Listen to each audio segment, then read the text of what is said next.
This video is sponsored by the Design Mechanism, the makers of Mythras. Mythras is a registered trademark of the Design Mechanism Inc., used with permission. All rights reserved.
Right, I'm on. Are you on?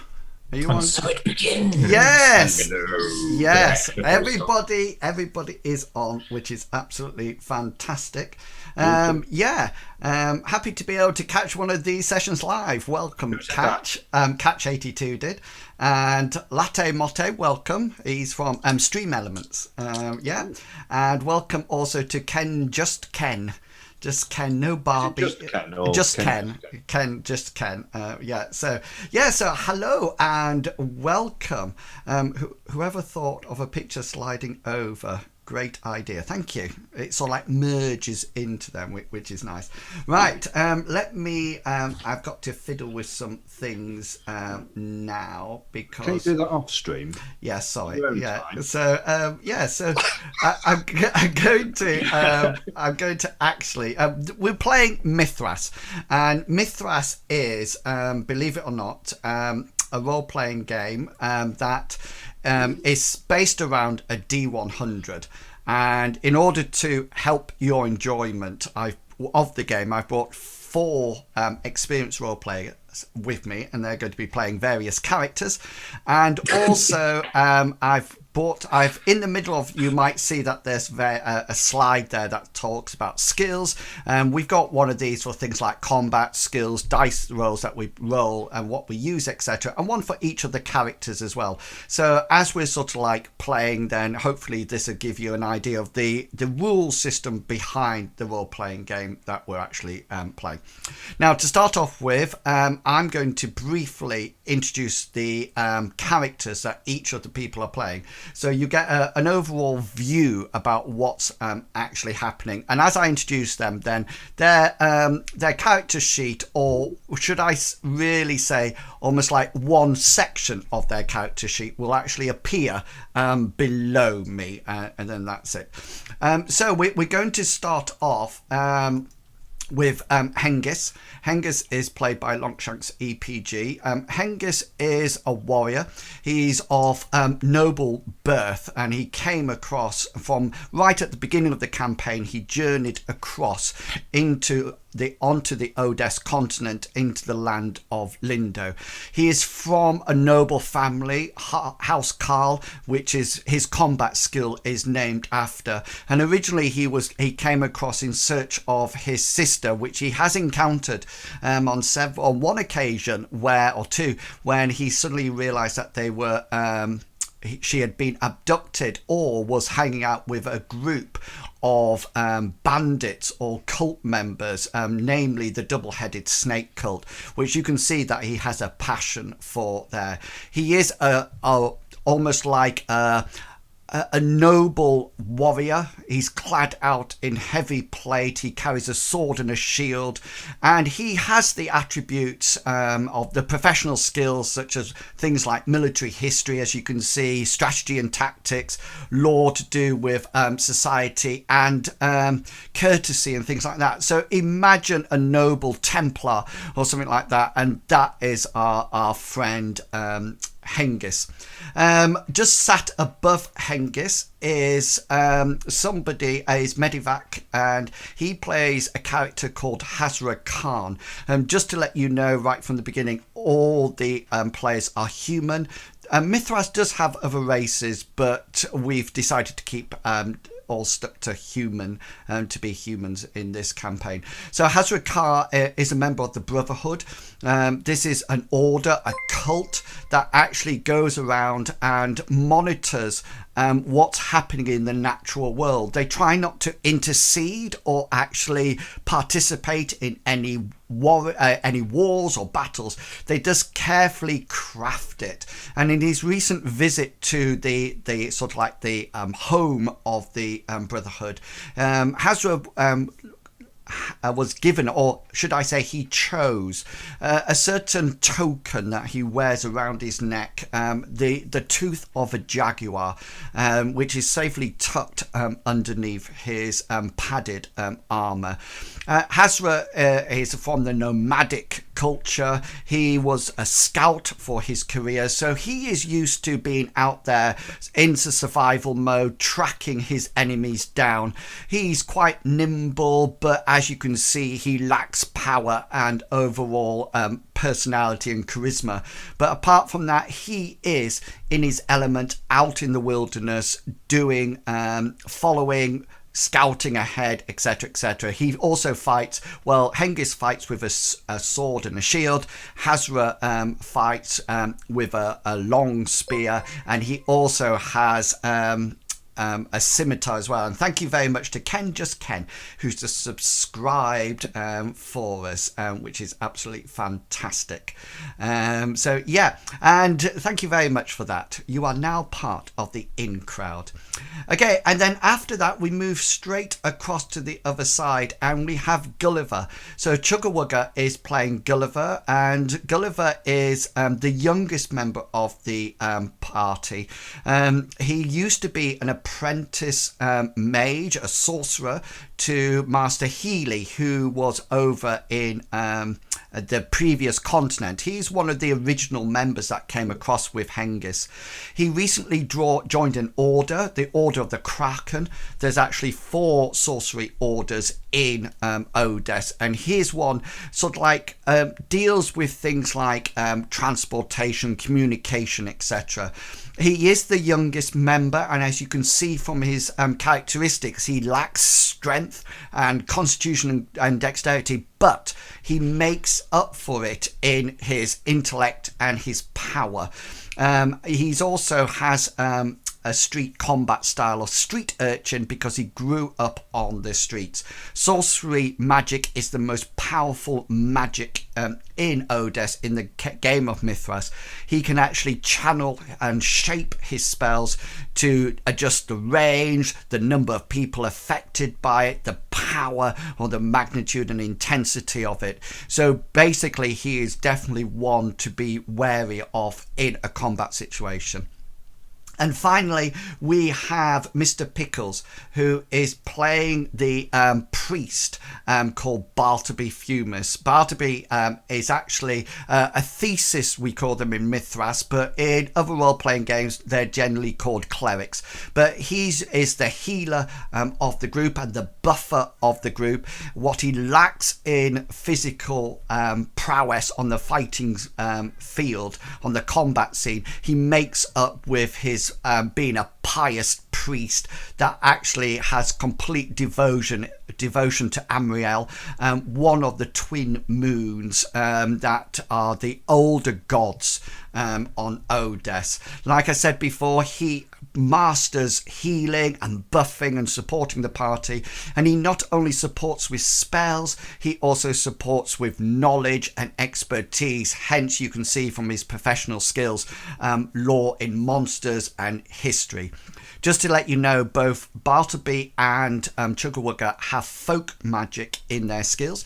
This is an area of their spells which within the Odess campaign we see as cantrips for Gulliver, or minor prayers and blessings for Bartleby. So although technically they're a different area of magic within Odes. They all come together, and that's it. And the party have been busy going around for some time. They've actually been hired.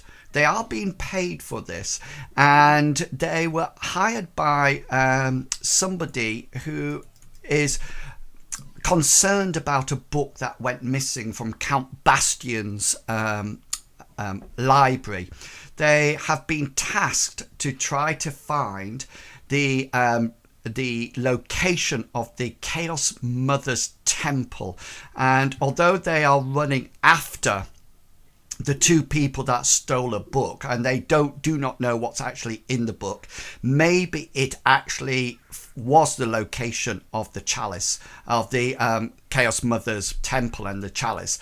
Maybe it was not, but they are following, and they have learned that in a nearby villa, Lucius's villa, there is a clue in some form to the Chaos Mother's temple. Unfortunately, they did some reconnaissance to the villa in the last couple of adventures, and they found out that it's actually guarded or inhabited by a group of bandits.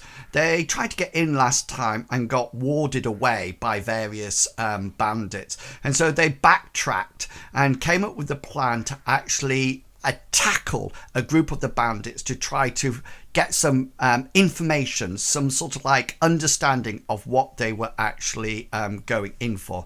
And we left the party in this position last time, and I think if I just do click that button, and this was where we left you, was it not? It was indeed. Yeah, sorry. Yeah, so just so Ken knows, it depends on the different. As Medivac just said, we use the point system, and if you are interested in seeing how the characters were generated, then I'll link you a video that goes through how characters are actually generated that I've created. So you're there. You have, I think, at the end of the last battle, you actually dealt with the hordes. I think, as I can see, one of them is unconscious, bleeding, and hence prone. I can see that one. I can also see that one is prone and bleeding. And I think the bandit in front of, that one, sort of like put his hands up in surrender or something. And that is when we left it. And Bartleby, for once, I do think you were actually attacking. Yeah, my background of it came out there a little bit. Yeah. Bartleby's gonna snap back to what he's been trained to do lately. I'd like to start bandaging the wounded. Cool. That's our goal. Yeah. Let me just pop this one up. So that gives me an idea about what Bartleby is doing. What about the rest of you? What would you like to be getting up to? Gulliver is because Gulliver was on sort of like the outskirts trying to cast spells. I think last time this one that is still alive, I think it's currently, its sword is rusted through Gulliver's blade sharp cantrip. He's also tired and due to his fatigue spell, and I think he was also took a bit of damage as well. Yeah, and I think, was his the sword that you summoned to you, or was that the other one? No, I didn't actually. I failed in my summon spell because they all opposed it. But I think Hazra disarmed him just after cool. I had. Oh yes, that right. was it. Yes. Yeah, I remember now. You disarmed him. Yeah. So Gulliver's going to almost like close the distance, trotting into where the others are, and he's going to say, "No, Hengist, no." Too soon. Okay, just yeah. So let me see what everybody else is doing, because it'll take you that moment to trot in. So Hazra and Hengist, what are your plans? I'm going to maintain a stance over this surrendering bandit here, with my sword pointed right at his throat. Yeah. With his arms up, I'm just going to maintain till he stays there and does not do anything. Yeah, and that's your scimitar, isn't it? That's right, yes. Yeah. And what about you, Hengist? So Hengist will sheath his sword, and then he's going to kick the bandit's wet sword, or no, it's rusted, but kick it away because it was at his feet, so he's going to kick it further away from him.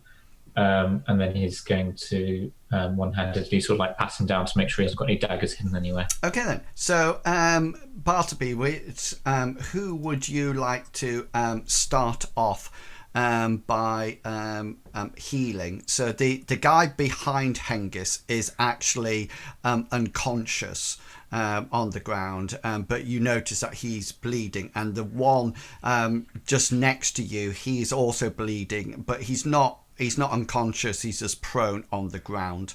Who would you like to start off with? I'll go for the one behind Hengist, because bleeding on the ground doesn't look good to me, and I presume I've seen Hazard do a little bit of medical work, so he might handle things if I run behind. Yeah, cool. So you, if you move yourself round there, so you will need to roll your healing skill. So for anybody watching, all skills are generated on a percentage, so you can see from the middle that Bartleby has a healing skill. This is purely done by wrapping up bandages and things like that. And just next to me here, you'll see the rolls come up. Each skill roll has a difficulty, as you can see from them down there, and we can see therefore that you'll probably take minutes on your, is that the plan, to take minutes? Yeah, because it is not that many people, so I don't need to rush. Yeah, so if you take minutes rather than instant, then it takes the difficulty grade from standard down to easy. But you will still won't be successful with a roll of 85. So the question is, are you going to be using your luck roll? So just so people are watching, every character has a number of luck points, and they can use various things for, they can make certain effects happening with their luck. They can re-roll any skill roll. They can take the dice roll, as you can see there from Bartleby, he has 85. He can use this point of luck to switch those numbers round, so he would get 58. Or you can use a point of luck to gain another action when you get into combat. The only other thing which the characters are really aware of, or the players are, that you can also use a point of luck to take a major wound to a serious wound, which could actually mean that you survive death. I'm going to pass on using luck on this one. Just fumbling in the dark. Okay, yeah, so you sort of like you take your bandages out of your backpack and sort of like start to sort of like roll it and try to pat down, but there's quite a lot of bleeding coming out. You notice that as soon as you put your bandages on, it seems to be pulsing out. You figure there might be some kind of arterial bleed happening here. And yeah, Gulliver, you will then come up. So Gulliver's sort of like trotting into where the others are, and as I say, he comes out and he says, "No, Hengist, too soon. There's too many variables. It wasn't the plan. We were supposed to ambush them on the road. That's what we did. When they were coming back, that wasn't specified. We just said ambush them on the road. But what do we do now? Well, we can't pretend that we're them, because we don't know when they're due back, or even if they were supposed to be coming back, they might have been going for good. They might have been bringing somebody back with them. So if there's just too many variables, we can't use the plan anymore."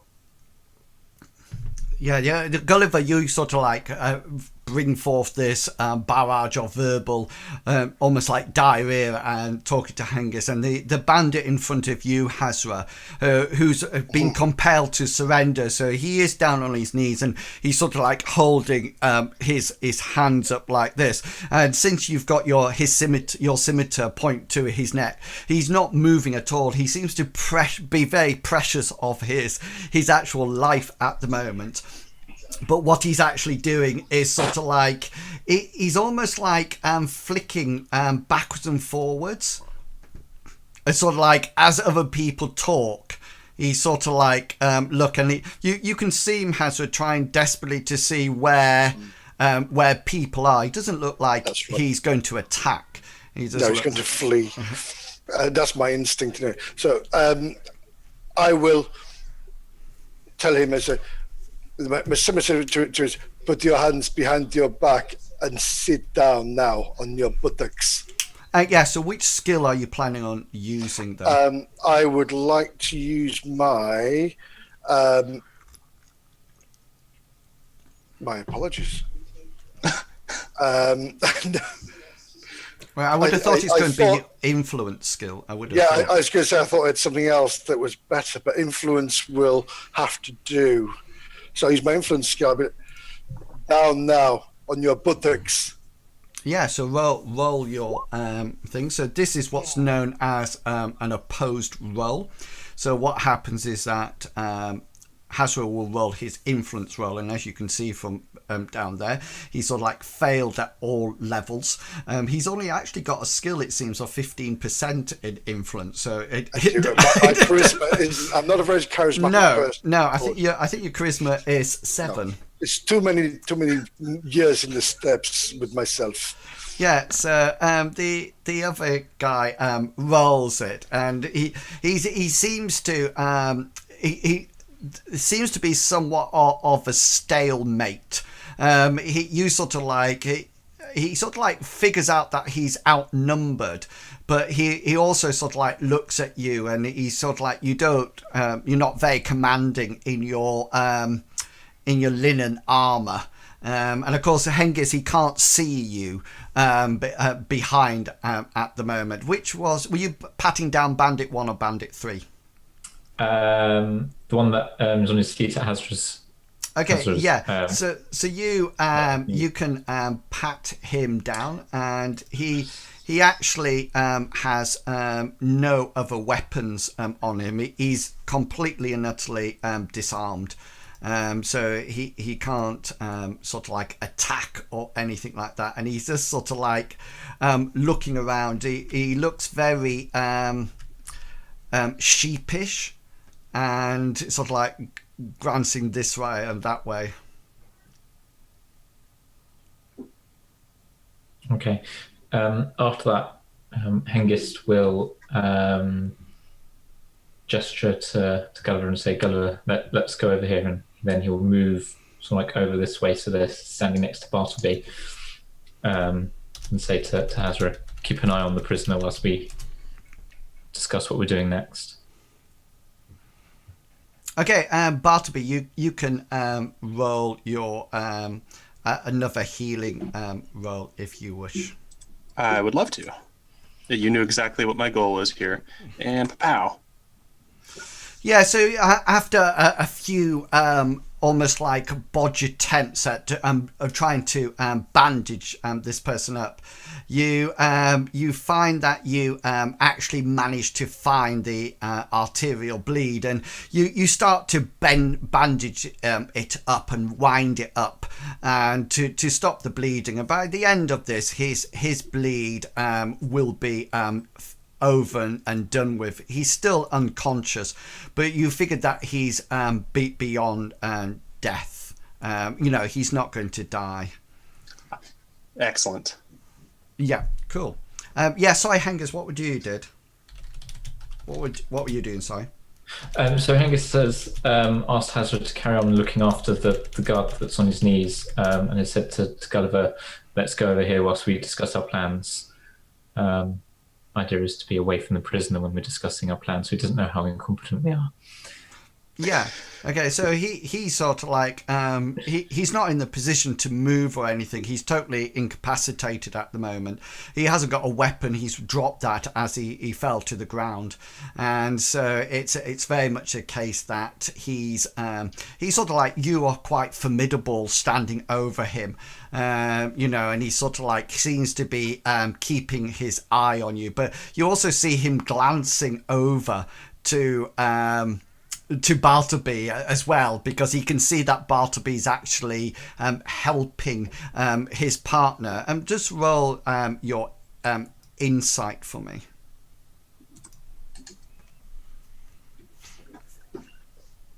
Yeah, do you wish to look or anything? No.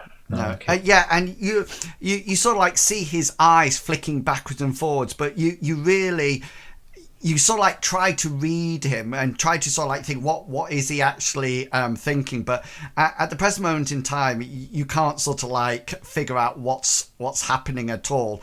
He's definitely not looking, he doesn't look a threat to you. You're quite used to seeing that from injured soldiers in your time with your household warrior days, but he definitely seems to be observing Bartleby. Yeah, so Bartleby, you finished this bandaging. So yeah, so Gulliver, what would you like to do? So Gulliver, with hearing what Hengist said, he's going to start going over to Hengist, but as he goes past these the bandit on the floor, he just wants to make a comment. He's just going to sort of like look down at him, and he's going to go, "Ooh, that's a lot of blood. I didn't think the human body had that much blood in it." And that's just going to be just like a comment that he's going to say. I'm not trying to influence him or do deceit like that. I'm just making a sort of like a matter-of-fact comment. And then he'll go to Hengist and say, what is it, Hengist? Oh, we should work out what we're doing next. If just because you said the plan that we come up with is no longer going to work. The plan's gone now. That plan's gone. That's in the wind. We should post a guard further down the road towards the villa, and make sure that they're alone. The other guards might have been sent, and then, well, we should move off the road. Maybe tie them up and head into the forest a bit where we can gather our thoughts, and maybe see whether or not Hazra can well, he can track, but maybe he can also hide the tracks and make it look like there was no combat here at all. Yeah, so if you remember, the road goes to the east. I'm sorry, to the west, back towards the turnoff to Lucius village, and to the east it travels back down to Goodwool, which is the town, the little hamlet that you were in beforehand. And really, on a diagonal line down to the southwest is the path that you took when you reined your horses onto the edge of the forest. That's where they remain. So yes, Hazra or Hengist, what would you like to do? You've heard Gully give these commands, or these points of views, not commands. Sorry, Gully. Hazra, hearing Gulliver talk, will say, "I don't think it is wise to say any more in front of these captives here." Gulliver will point at the one in front of Hengist, and he'll just say, I don't think we need to worry about this one. I totally agree, my friend, but this one here, and I'll move my point of my scimitar just a little bit closer, is very much awake and listening. The guy in front of Hengist, the one that you're pointed to, Gulliver, who's bleeding, and Bartleby, you'll probably now take your time to go over there if you wish to sort of like start bandaging him. I don't know how many bandages you have, but every time you use a roll, you basically use up 1 point of bandage. So if you've got X amounts, then you've used 2 of your stash. at the moment, and the same with you, Hasril, with your rope. That's right. Yeah. So yeah, got you. I want to Gulliver, when it's his next available action, he wants to be looking at the bandits and trying to work out what their demeanor is, whether or not they're scared, whether or not they're angry, whether or not any of them is the age of them, whether or not any of them is younger, but also how almost battle worn they are, whether or not their armor shows signs of a lot of battle. Yeah, well, you're. I won't be using an insight roll. Yeah, you're not really. You don't really know a lot about battle and armor as such. More like if it's new. Yeah, but you do know a lot more about. Yeah, you know a lot. Person rather than. Yeah, you know a lot about people. So roll your insight roll. Yeah. So these. What was your first bit that you wanted to know, sir? More demeanor. Yeah, I mean they look like the typical everyday bandit, that they're part of a gang. They're obviously very nervous because they're literally outnumbered, and it also looks like they're outgunned as well. Their armor seems to be low quality. It seems to be some kind of either flexible leather. They might have sort of like rigid leather on their breastplates and things like that. But generally, they're not sort of like it's not finely crafted like Hengist's iron armor is or anything like that. You also figure, well, yeah, because you can up to a hard roll, you actually can see straight away that these they're the sort of bandits that if they got a better offer, or if things weren't going their way, they would have no conscience to sort of like desert, if that makes sense. They you can see that in their eyes. The bandit one down with you, Bartleby, is well and truly he's unconscious. He's going to be out for quite a while. So you probably move round to the other one to bandage him, yeah? Not to bandage him, but to heal him. I've got a plan that's basically two actions, and they're kind of working together. I want to use a spell to heal, and I also want to try and build rapport with the thug by using either streetwise or influence. Okay, and what's your aim for that? I was thinking that I want to kind of establish communicating relationship. If it's streetwise, I was thinking like talking how a thug might talk and trying to relate to him, get him to open up to me. I wanted to get information like how many other bandits are at the place. Okay, then. So you can roll either. Well, you could probably roll your influence, but augment it with your streetwise. So just for people who are watching the channel, characters have the option to augment a primary skill with a secondary skill. So, for example, in this situation, Bartleby is influencing, trying to gain that rapport, but because he has some skills about from the streets via his streetwise skill, he's allowed to add 20% onto that roll, so it gives them a better chance to actually perform that. So so add your 20%. Don't forget to put it onto temporary because it affects all the rolls. So just anybody who's watching, remember that if the roll needs to be less than the target number to succeed. A roll of anywhere between 1 and 5 always succeeds no matter what, and a roll of 99 and 100 always fumbles no matter what. So so what's your augmented? Your normal skill is it should be 49. This is augmented with 10. Cool. Yeah, so it was a good job. Yeah, with a 58, just manages it. So you probably, I'm just going to, you sort of like take up your position crouched down by this guy. What sort of things are you saying to him? Sorry about my crazy friends, my plans go awry, things go crazy, but I'm not going to hurt you though. Let me just fix up some of your wounds here and make sure we don't have to do anything rash. Yeah. It's almost like that moment when you're trying to befriend a prisoner or something, isn't it? To sort of like, bad cop and good cop. So Hengist is obviously the bad cop at the moment, and Bartleby, you're doing your nicely thing. Yeah. So you're sort of like building up some kind of rapport with him. What would you like to? How would you like to steer the conversation? I'd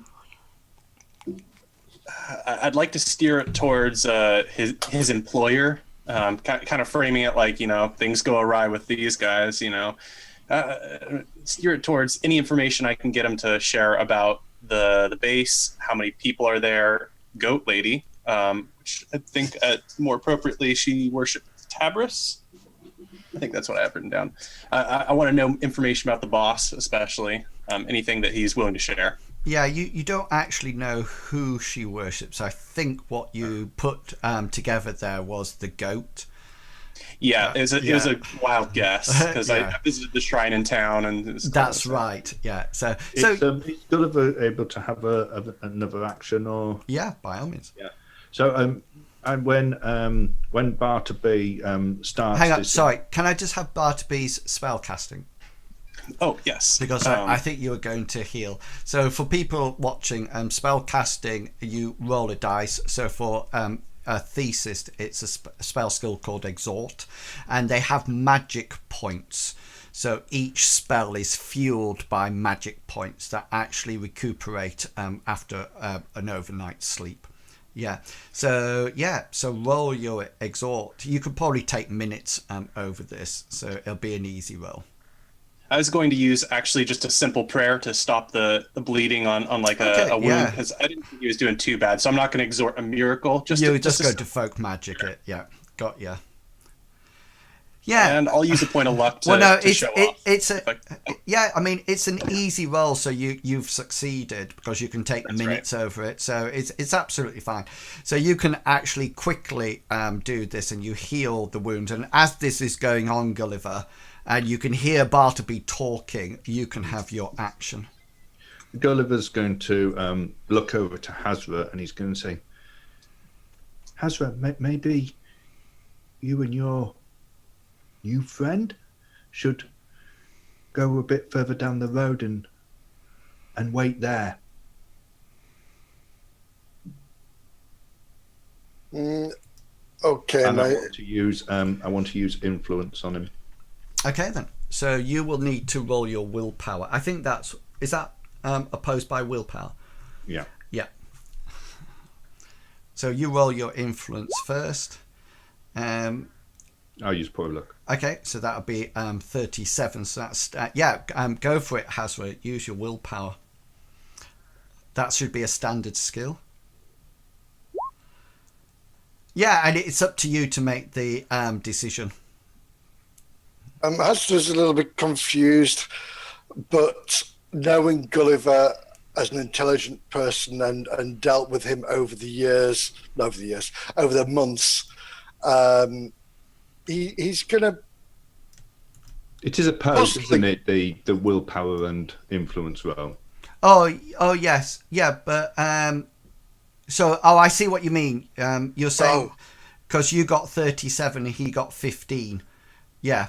So if you want to start commanding him to do things. That's all Gulliver said. He's just said that his bit was. Yeah. Okay. Then. So what that means is that as Gulliver has pointed out with the skill rolls, if they're both the same, the person with the highest roll actually wins. So the 37 would cap the 15, which means that Hazra, you sort of like decide that, yeah, what Gulliver is saying is probably a good idea, and sort of like get the. So I'll point my scimitar at the guard on the floor, the bandit on the floor. Say, "You come with me." Yeah. And whether he does or not is Do I have to use my influence to make him follow me? No. Well, you've got a sword. He wouldn't sit down with the sword. So he sort of like you can sort of like move him sort of like down to here, so to speak. Yeah. So back to you, Bartleby. So you're sort of like building up this rapport with the bandit, and he sort of like you can see from the look in his eyes that he's becoming more and more relaxed, and his bleeding stops, and he seems to be almost like being more amenable to you. He still sort of like has a glance up at Hengist, who's sort of like stood over him, but he sort of like turns around and sort of like as you're sort of like chatting, he sort of like says to you, and he says it quite openly. He sort of like says, they weren't wrong about you guys. You're certainly a threat. They actually thought we were a threat. It sounded like they were laughing at us. Yeah, but we were sent. Are you taking over the protection racket in Goodwall? Protection racket. I'm gonna look at Hazra. Hazra's too far away now. Hazra's. Wait. I thought I was with Hazra. We're talking to the guy on the floor. Yeah. So you're actually. Gotcha. I thought I was dealing with that prisoner. I'll look at Hengist then. Yeah. Yeah. So you just said. Yeah. He goes. Oh, aren't you? Hengist will give a barely perceptible nod because he hates himself for doing it. I believe so. But I'm gonna have to talk to you guys about that later, because that doesn't sound like. Sir, I'm a priest of Amriel, and we are simply here to solve a situation. Oh, I really like priest. I don't like that mumbo jumbo of that goat lady. That is quite spooky, if you ask me. Oh, what do you mean spooky? Does she do spooky things, or is she just chanting? Oh yeah, very spooky things, very spooky. And he sort of like notices that he's sort of like waffling a bit, and then he says, "Are you going to kill us?" Well, I'm not going to do any killing here. Don't worry about that. And he sort of like looks up at Hengist and says, "Is he going to kill us?" It's entirely possible. He's very good at it. But if we just work together, we'll make sure that there's minimal bloodshed. What kind of things does... Why do you work for people like this if you find her chanting to be creepy, spooky? Well, we don't work for her.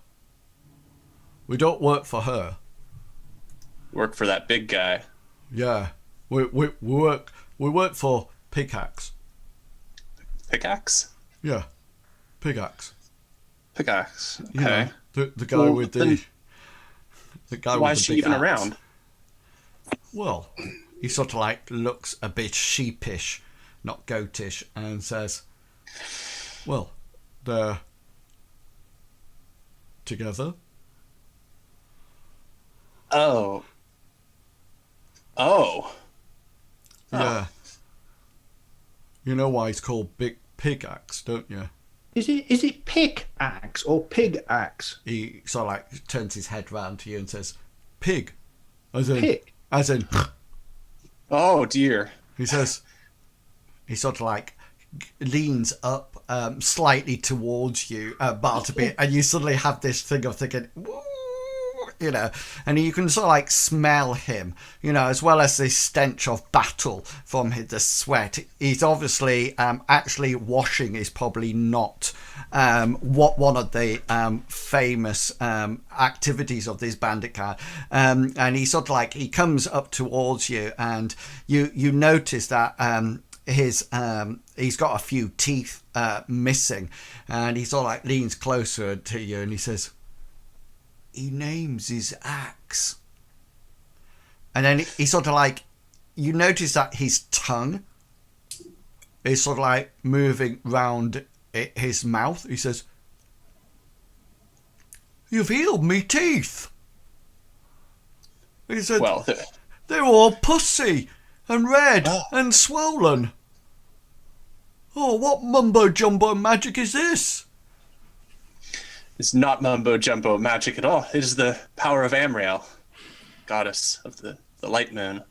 Oh, one of those.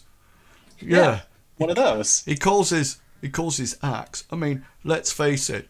Some men, have names for other areas.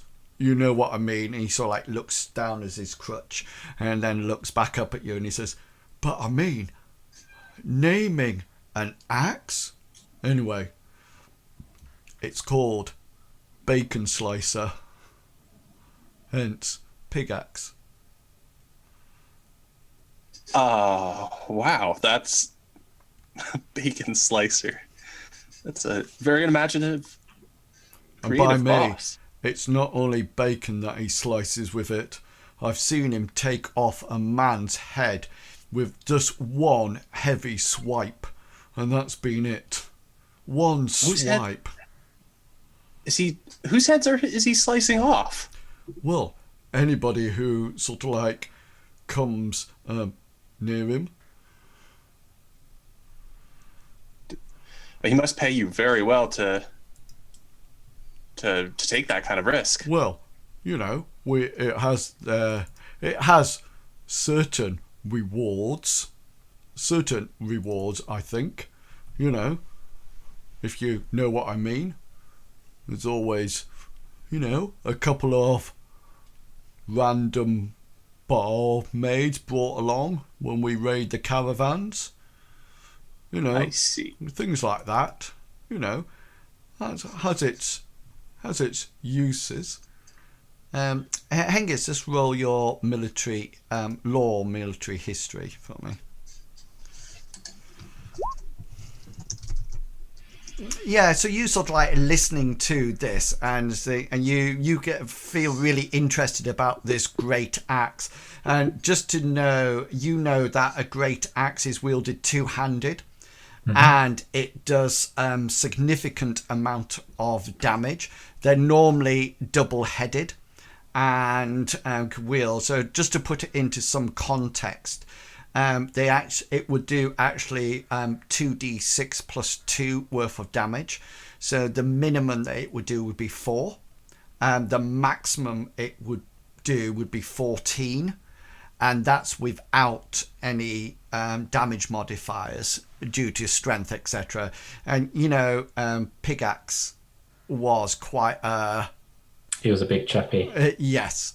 So yeah, so going back, the bandit sort of like, you've sort of like finished him, and he sort of like looks at you once again and says, so what are you going to do with us? Well, that's a good question, and one that I cannot answer with my mortal mind. I'm going to begin to close my eyes and pray to Amriel for guidance on how to handle these miscreants who apparently take barmaid prisoners. Yeah, cool. Would you like me to roll a devotion check? Or yes, anything? You can roll devotion by all means. Yes. Oh, yes. Let me go find it real quick. Here we are. Yeah, and Amriel, your god, I mean, really and truly, you almost like get the sense that this is, I mean, when there's mind-bending stuff to make a decision about, whether or not to pull out a magical rock that's holding the world together, or to leave it and let devastation spread across the world, decisions like that, Amriel, might give you some kind of feedback. It looks, however, that you're on your own for this one. Can Gulliver say something? Yes, by all means. Gulliver's going to say, before we decide what we're going to do with you, I've got a question. Why is there so many of you protecting the village? We're going to be the new protectors, and there's only 4 of us. Yeah, roll your influence roll for me.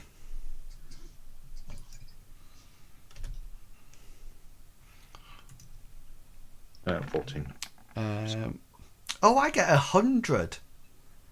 Oh, you've bumped up. That's nice.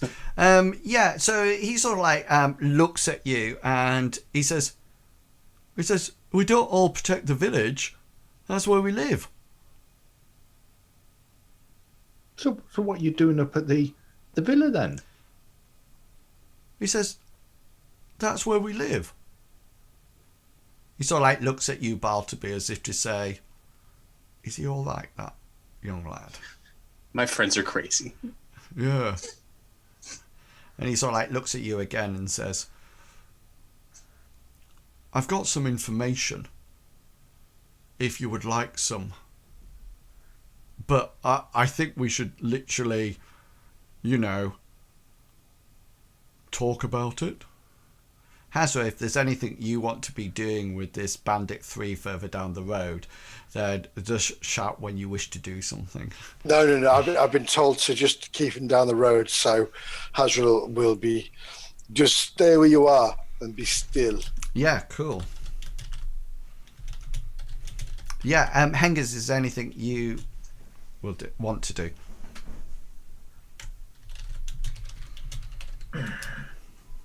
No, he's quite content to see where this conversation is going for the moment. If he thinks of a question he wants to ask, he'll ask at the appropriate time. So just remember, if you want to ask a question, then you would need to roll your influence. Yeah. So the 2 people that he's quite happy to talk to at the moment will be Bartleby and Gulliver. Gulliver will probably move round the side, so he stood next to Bartleby. Yeah, that's cool. Angus is probably also going to be watching the prisoner in case he does any sudden movements. Yeah, he tries to lunge at Bartleby or Gulliver or something like that. Yeah, he looks quite passive at the moment. So I forget, Bartleby, what was the last thing he said to you? He said that he may have some information. Oh, yes, that's it. Yeah, got you. Yeah, so he looks at you, Bartleby, and he says, I might have some information for you. Well, then you should feel free to share this, unless you have terms. Well, and he sort of like looks over as his unconscious friend and over at Hazra with the bandit on the road and says, well, he says, I think I want to bargain for our freedom. Freedom? Well, you have to understand, my friend, if we let you go, freedom, and you betray us, that's not going to do any information you give us too terribly well. I'm trying to make sure that we get the least amount of bloodshed possible. Oh, yeah. He says, what? I mean, I know you came out there to, ascertain, well, it's probably a big word for him, to work out how many bandits actually lived there, and we fell for that. We were just sent back to see whether or not we could gather information about your group, and whether or not they're totally taken over the town or not. But I'm not interested in that at all. He says, I'm quite happy. He says, I know which side me bread is smothered with fat and dripping. I know when the game is enough. If your horde or group or order are as powerful as you four, then I don't want anything to do with it as well. I'm quite happy maybe with, or he says with, looking at the bandit that's with Hazra, or without, and he looks at the guy who's still unconscious at the floor but has some bandage of her, without them. Can I roll insight to see if I believe him? Oh yes, that he's telling the truth. Okay, cool. Thank you. So that's opposed again with either his influence or his deceit. Oh, nice. Yeah, so if a character rolls a fumble, they put a little tick on the character sheet, which means that they will automatically get a +1 to their skill roll at the end of a series of adventures. So everybody learns from their mistakes, especially with a fumble. Yeah, he seems to be telling the truth, most definitely. I 100% believe him. And I'll look at Gulliver and Hengist just to make sure as I'm saying it. More than happy to trade you your freedom for information. All of your freedom. I'd rather not carry him home, pointing to the guy on the ground. Yeah. The bandages. No, he says we'll carry him. We'll carry him. And excellent. He says, "Do I have your word?" I think it would. What do you intend to do with newfound freedom? Hopefully you plan to go far away from here, because going back to the villa would be a really, really bad idea, because people are going to die there and you don't want to be part of that. He sort of like looks at you and says, no, he says, we're hired. We're mercenaries. We're ready to take on anybody's cause if the silver coinage is worth it, if you know what I mean. So you would join forces with anybody? Yeah. He looks somewhat puzzled now. You know the villa well, do you? He says, yeah. He looks even more puzzled now.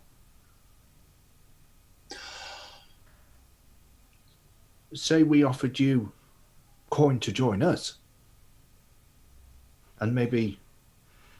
Yeah, roll your influence, because that would be really bad news for them. Because if you were going back to the villa, and they were with you, then it would obviously automatically mark them as traitors to the cause.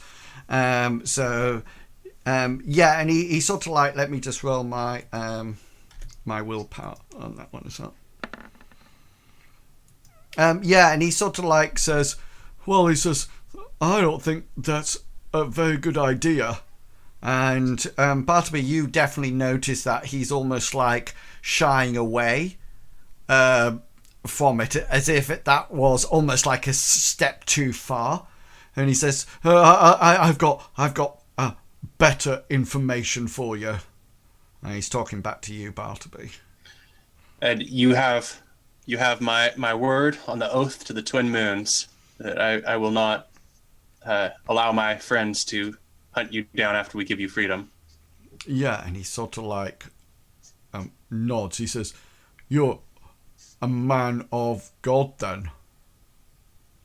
Yes, my goddess is Amriel. Yeah, he says, I prefer those than the mumbo jumbo that happens back at that villa. He says, I don't want anything to do with that chicken cutting off, eating a live mouse sort of stuff. I tell you. He says, right, he says, I think I've got some information for you.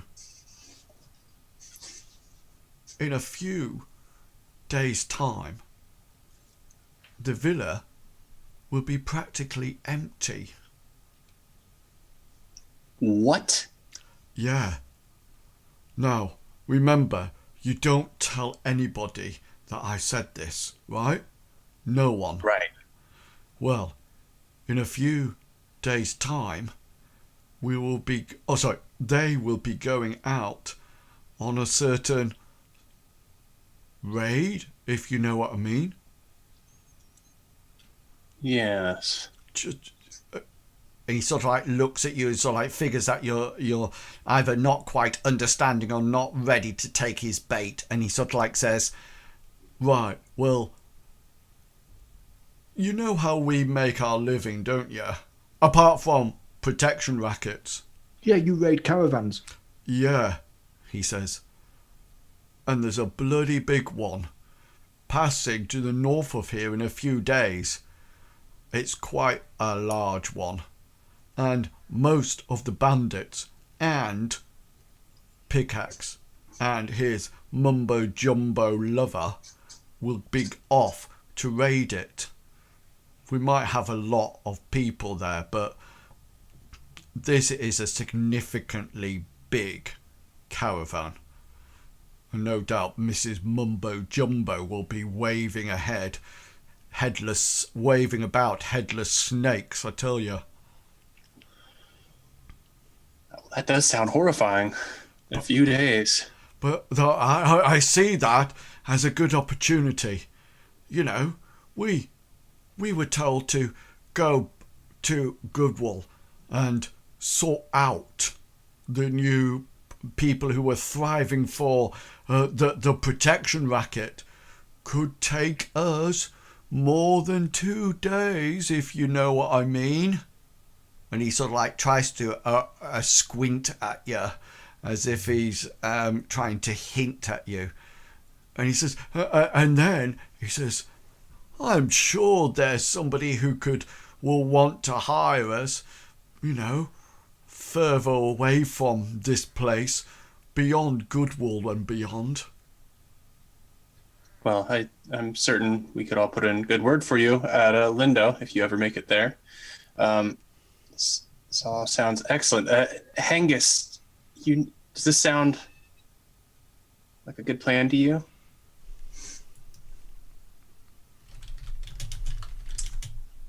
Hengist will stand there and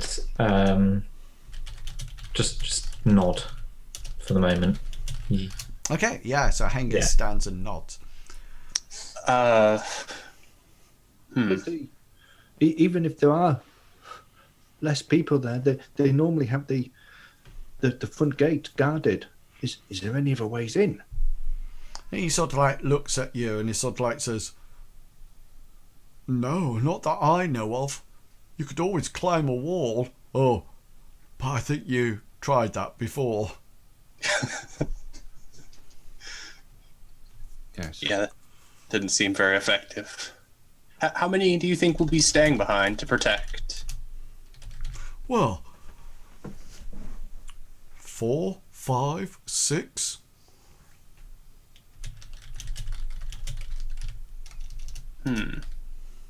How many of there are you generally? Does Pickaxe keep on hand like 100 of you mercenaries?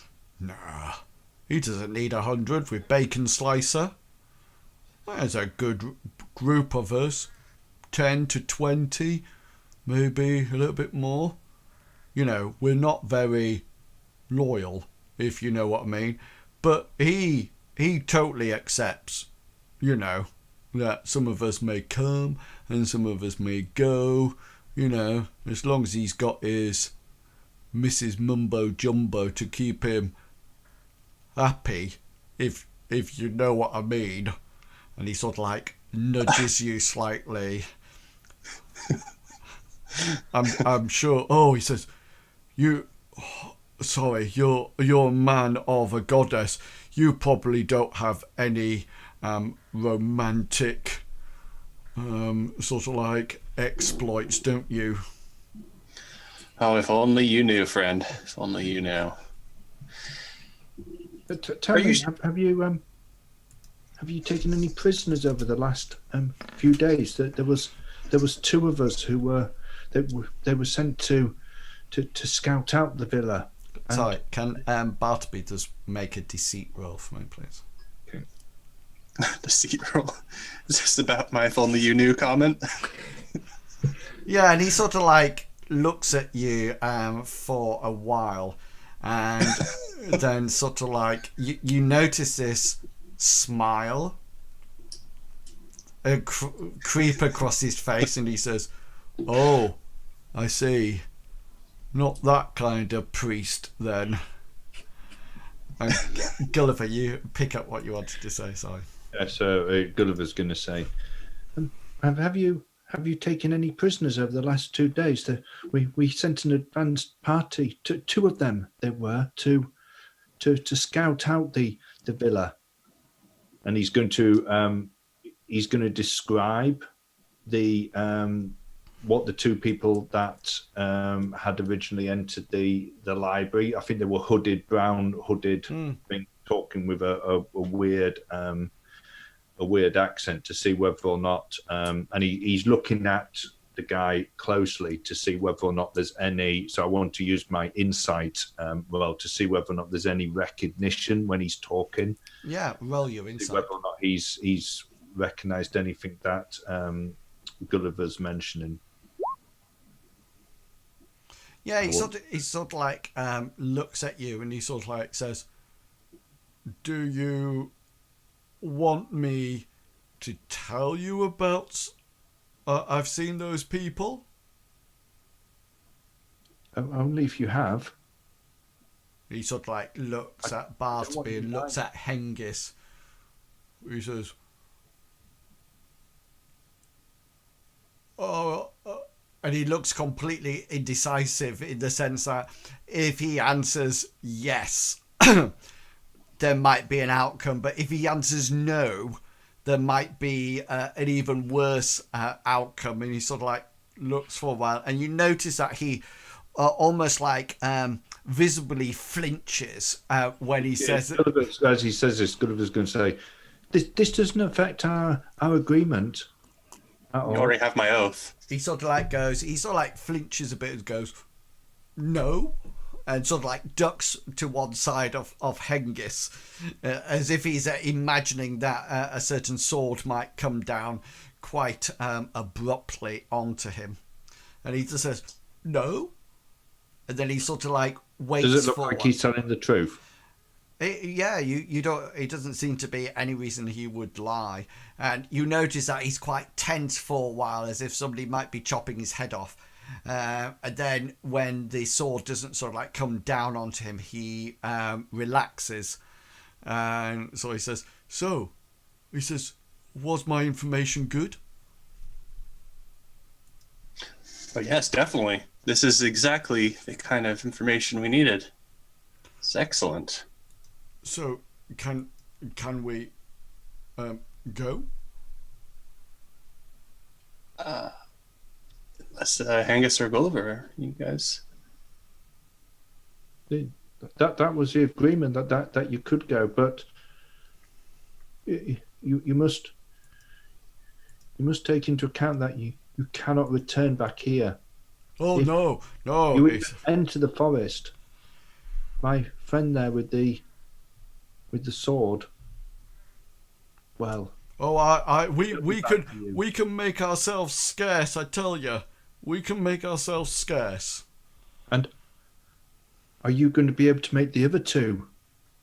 Well, I'm not too sure how long he has, but oh yeah, we've been around as a band for a while. We know which side our crusty bread is has fat dripped on it. I tell you, we're mercs.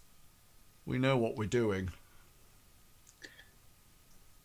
Maybe we should just double check with the other prisoner that's conscious before we do a full release. But otherwise, I don't think there's anything more that we need from these ruffians. Okay, so is the idea that you're going to call Hazra and the other guard over? The other bandit over, or are you going to go there to talk to them? What's the plan with that? Probably the second. Just get our group and merge over into Hazard's group, so that we're not yelling in the woods or anything, you know. So you're taking Bandit 1 with you. Yeah, and I guess I'll try and drag the guy on the ground over to merge. You figure, you're quite au fait with healing, and even Hengist backs you up with this. You don't think dragging would be a good thing, probably, he's probably be conscious pretty soon, but not be able to take any offensive action.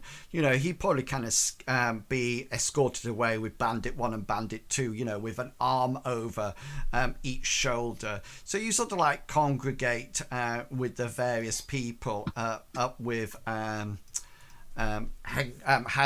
who's got the other thing, and you sort of like make your plan well known, and Hazra, in exchange for their lives. Yeah, and Hazra, Bandit 3 in front of you seems quite willing to sort of like admit to it and say, yeah. He actually has exactly the same voice as Bandit 2, which is amazing. Yeah, exactly. They're almost like brothers. Yeah, they look like brothers as well. They look probably identical twins, actually. Now that we look at them, and yeah, you suddenly get this weird sensation that you understand why they're actually a band of mercenaries, because you think they're probably triplets, looking at the unconscious one as well, and that's why they stick together. And everything's because they're conjoined. Yeah. They share the right leg. And so they sort of like agree, and they sort of like signal that they'll go off.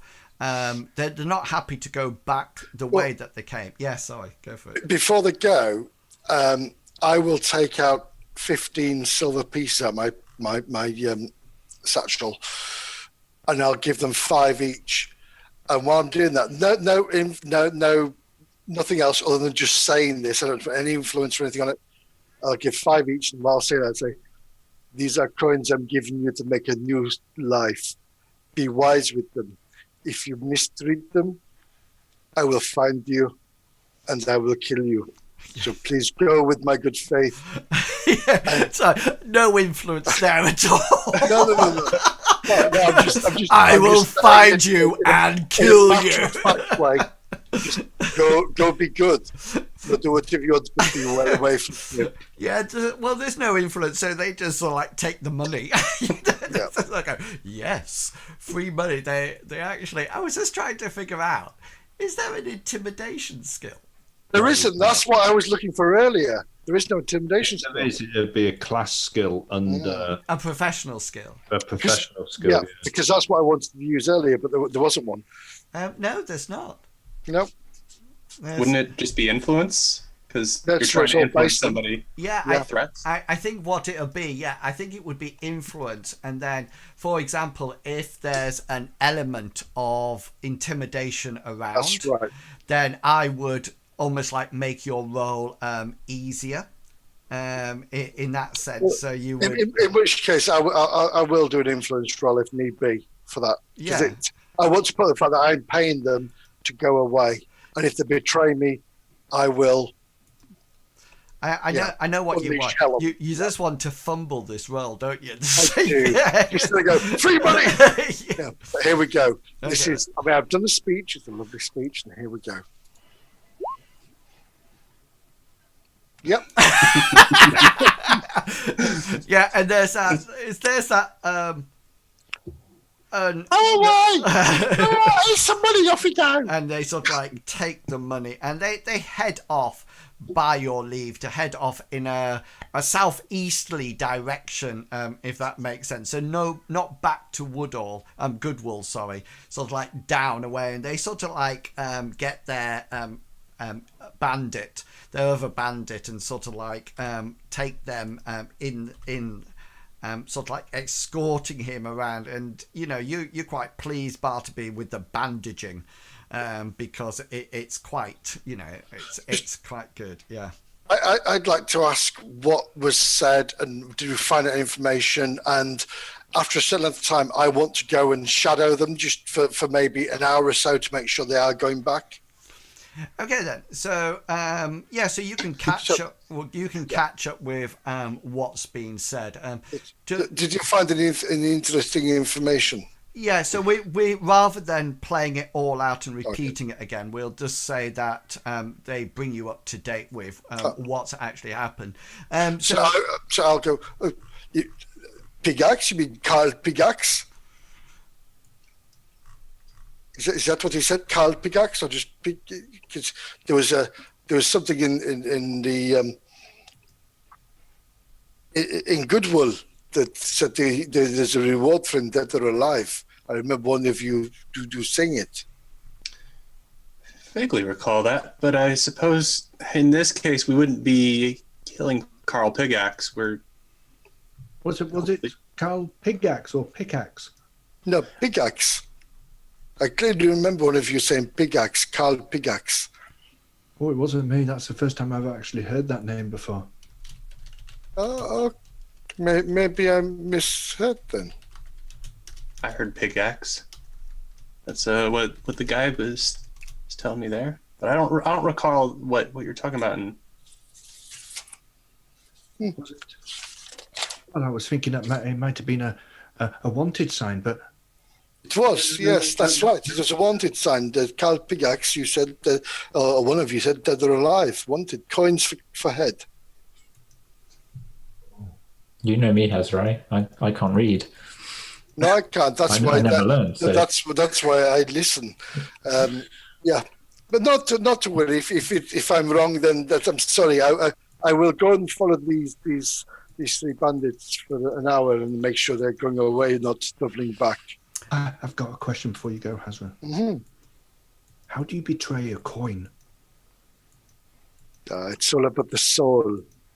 You take the coin as a gift, and if you betray what has been said, you are betraying your own soul.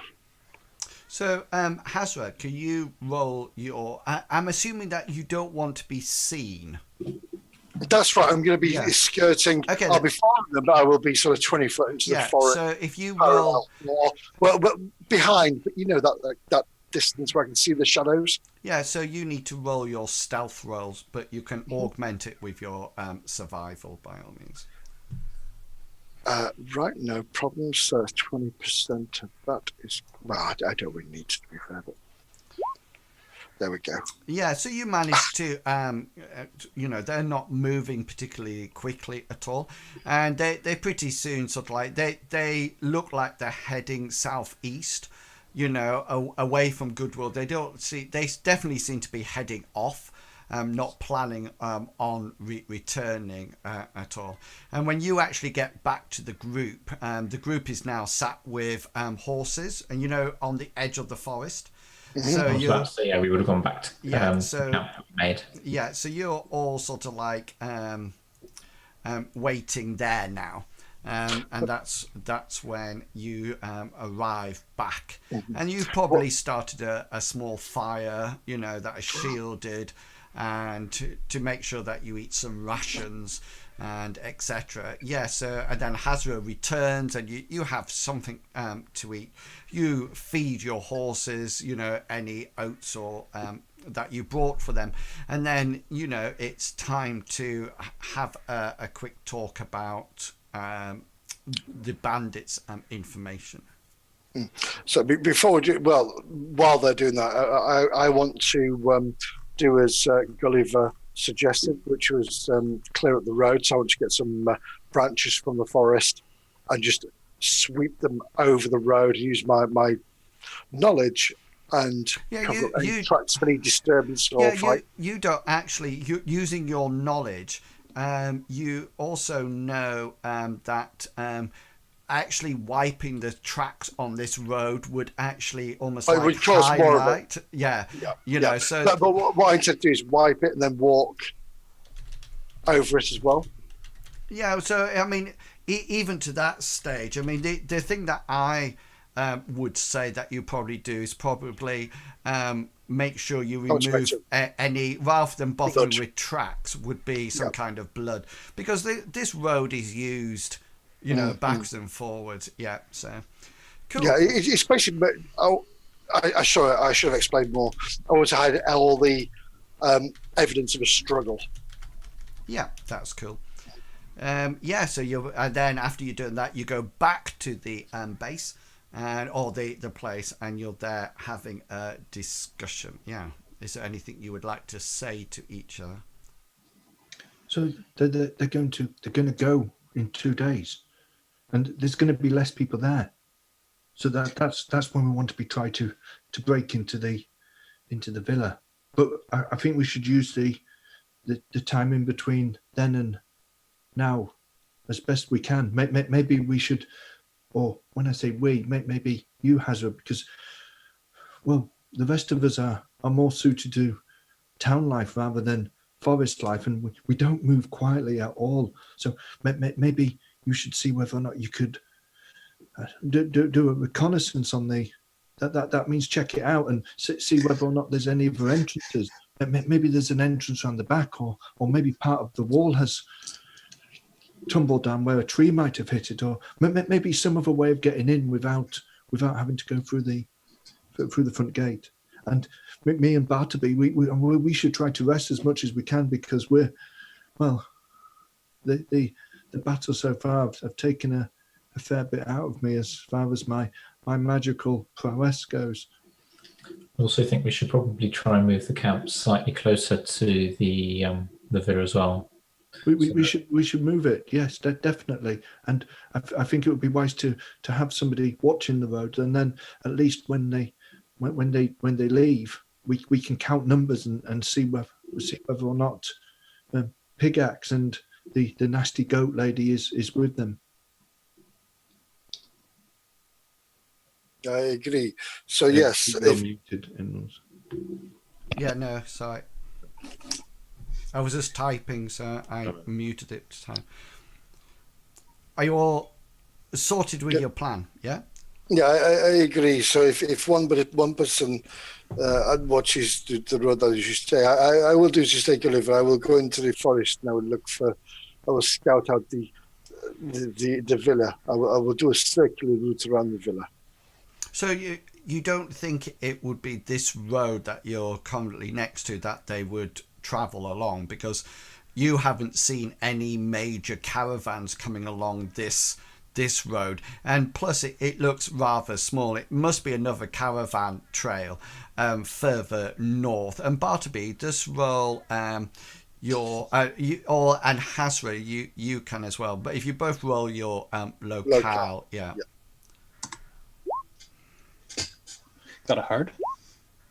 Yeah, so you both know that beyond this, up almost like to the north, there's a main caravan route that joins up to one northern city with another one that is quite popular, and so you figured that it's probably there that they'll be raiding it. So they'll probably be almost like coming out of the villa down the road that you went to the villa in, and then probably carrying on still straight, almost like northwesterly. So not coming back along this road back down to Goodwool at all. So I suppose we should move over, in that case, our camp closer to where they might be coming out. I totally agree. Let's relocate ourselves to the northernmost of the villa. And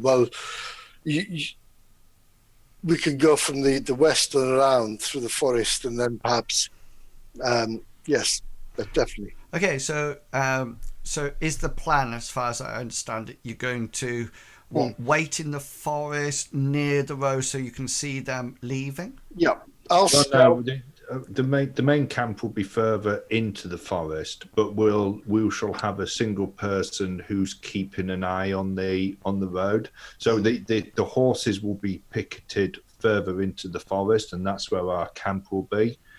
So the noise of us, sort of like talking doesn't drift up into the road, but we will have a person keeping an eye on the road which leads to the villa.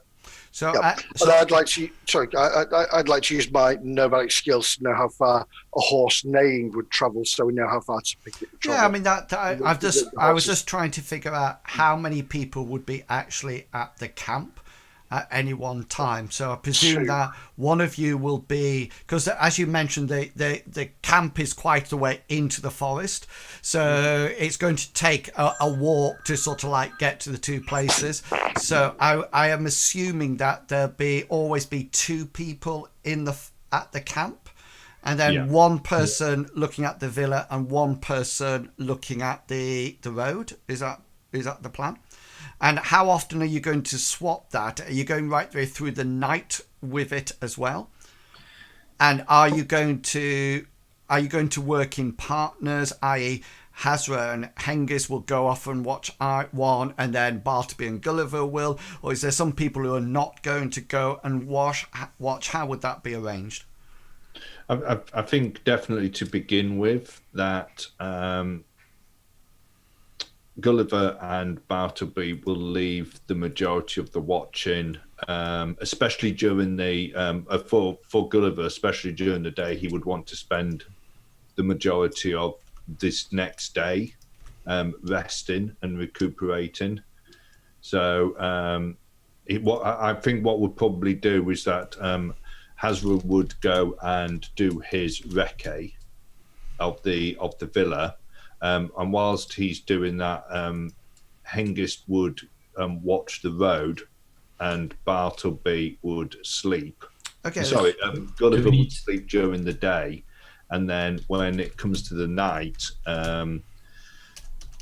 So sorry, I'm just trying to write this down. So if we split it up into day 1, night 1.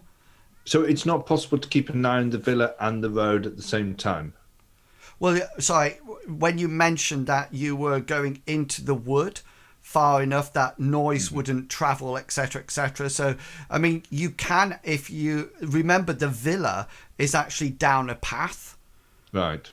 So you are quite the way into the forest. So no matter what, you're going to have to go out on two perpendicular lines. So one straight north to the road and one out to because I'm presuming that your camp is almost like level with where the villa is in the forest. I presume that's what you're doing. Yeah. Yeah. Okay then. So sorry, I missed part of this because I had a phone call. Sorry. No, it's not a problem. So what I was thinking is just to sort of like make sure that we know where people are at certain points. Can I just draw on this road? Yeah.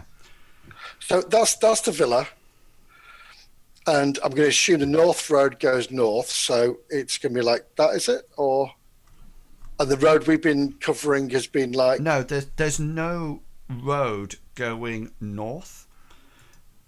So if I use your map, so it's a stylish square. So hang on, I need to put it onto screen because now it becomes very difficult for people to see what we're actually talking about. So this is that purple is the road that you travelled backwards and forwards on. Yep. There was a path coming down here to the villa. That's right. If you remember, this here is all forest. Yep. Okay, it actually comes right the way round like that. So what I thought you were doing, and I'm quite happy to be wrong here, I thought one person was going to be, say, waiting round that area so they could see the villa. But where's North Road? Sorry, because there's North Road with the main caravan route. Yeah, that's to the north. So it's not that's sort of miles away. Yeah, exactly, right. Hengist. It's not it's not sort of like here. They right would go next to. Gotcha. They go off out the villa along either left or right on the road that we're on now for ages, and then loop round. Yes, exactly. So basically, what we need to do is find out how many exits to the villa there are, rather than just the one. So we need to do a skirt around the villa, see how they can get out, and we need to cover each exit, don't we? Well, no. There's only one road that we know of at the moment. So if we do the scout out, make sure there isn't another road. All we need to do is keep an eye on the villa's access road to the one we're on now. That's the only road we need to keep an eye on. Okay. Otherwise, we're wasting people. Well, it's not so much like splitting the force. Exactly, it's splitting the force, and it's making someone, because if we have one person looking at the villa, and one person's then going to have to then look at this side, the west side of the road, and then the east side. And the east side, exactly. That was my worry. Whereas if we just look at the main villa access road, that's one person. We don't need someone looking at the villa. Why can't we just have in the forest? Why can't we just have our camp there, and then the person? Is that the orange cross? That's not in the forest. No, that's plains. If you remember, you went and camped at that beforehand. So this green sort of like cloud it is the sort of like the forest area. Okay, so we could just have somebody keeping an eye out there, watching the villa and looking. Yeah, just as Hengist said, from that position, and I give it, Hazra, you sort of like circumvent the villa. It's walled right the way round. There seems to be no other entrance. One exit. Yeah. Okay, so where the orange crosses, that's where people would be taking up observations, which means that just so you know, your camp is probably sort of like further in, sort of like here, or so you're out of the way. So what I need therefore is that I need to know the order and how many hours you're actually, and who's doing it. That's basically because you've got 2 days, haven't you? Yeah, and so they're leaving in 2 days' time. Yes. Yeah. So you sort of like got 2 days. So what I need to know, and you've got your tokens there, so you can just sort of like rearrange them. But it'd be helpful to know, I don't need to know hours. I don't need to know that detail. I just need to know who's going. What I'm thinking from previous knowledge of... Okay, hang on. Well, in order for you to think about that, so what we'll do is that we'll take our break now, and then when we come back, we'll have you can then quickly chat and decide who's going first. So I just need roughly an order, so when things are happening. Alternatively, what I can do is just say, right, when something happens, or if something happens, I'll roll a d4, 3 times to see who's actually still in the camp. We can do that as well if that's an easier way to do it. Okay, but we're going to, because I'm over time, it's gone past, so I'm going to say we're going to take a 10-minute break now. So if you're watching on the stream, then please go off, stretch your legs, grab something to drink and eat, and then come back in about 10 minutes time when we'll see what happens in the 2 days and whether or not the party actually safely gets into the villa. Something definitely to look forward to. So we'll see you in 10 minutes. And you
And let's go for it. Bong. There we are. Let me just stick the black on. Cool. Okay then, so you take up watches throughout the night, going backwards and forwards, and make sure that you mark off your rations that you would have. There's plenty of stuff here for the horses to eat and sort of like to munch their way through, so you're not particularly bothered about that. And it's one of you is probably on watch, probably either just finishing the night shift of watching the villa as the sun sort of like rises, and you notice, true to what the bandits have said, that there seems to be somewhat of an exodus out of the villa. It's led by the rather beefy looking barbarian warrior with what you see now and what you know as Bacon Slicer strapped across his back, and the mad goat lady riding what appears to be either a small pony or a large goat. You're not totally sure what it is. It could have something that has almost like a headdress put on a pony to make it look like a ram, and there seems to be a large contingency of bandits. They look rather fully dressed for battle. And the other thing you notice as they ride out is that there seems to be 2 or 3 wagons with them. They seem to be open wagons, and they seem at the moment to be carrying, they're not full by all means, but they seem to be carrying things like camping gear, spare weapons, things like that. And whoever's on watch sort of like suddenly thinks, I can see what's happening here. Is a case that they're obviously taking empty wagons in order to sort of like ensure that they've got enough goods, enough room to bring goods back, which seems very sensible. Okay, and then you sort of like whoever it is sort of like heads back to the camp and sort of like retells it back to the party, and you sort of like discuss it, and then you probably getting ready to sort of like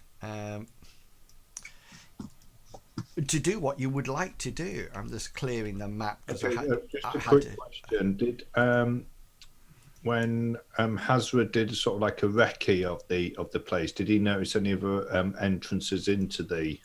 No.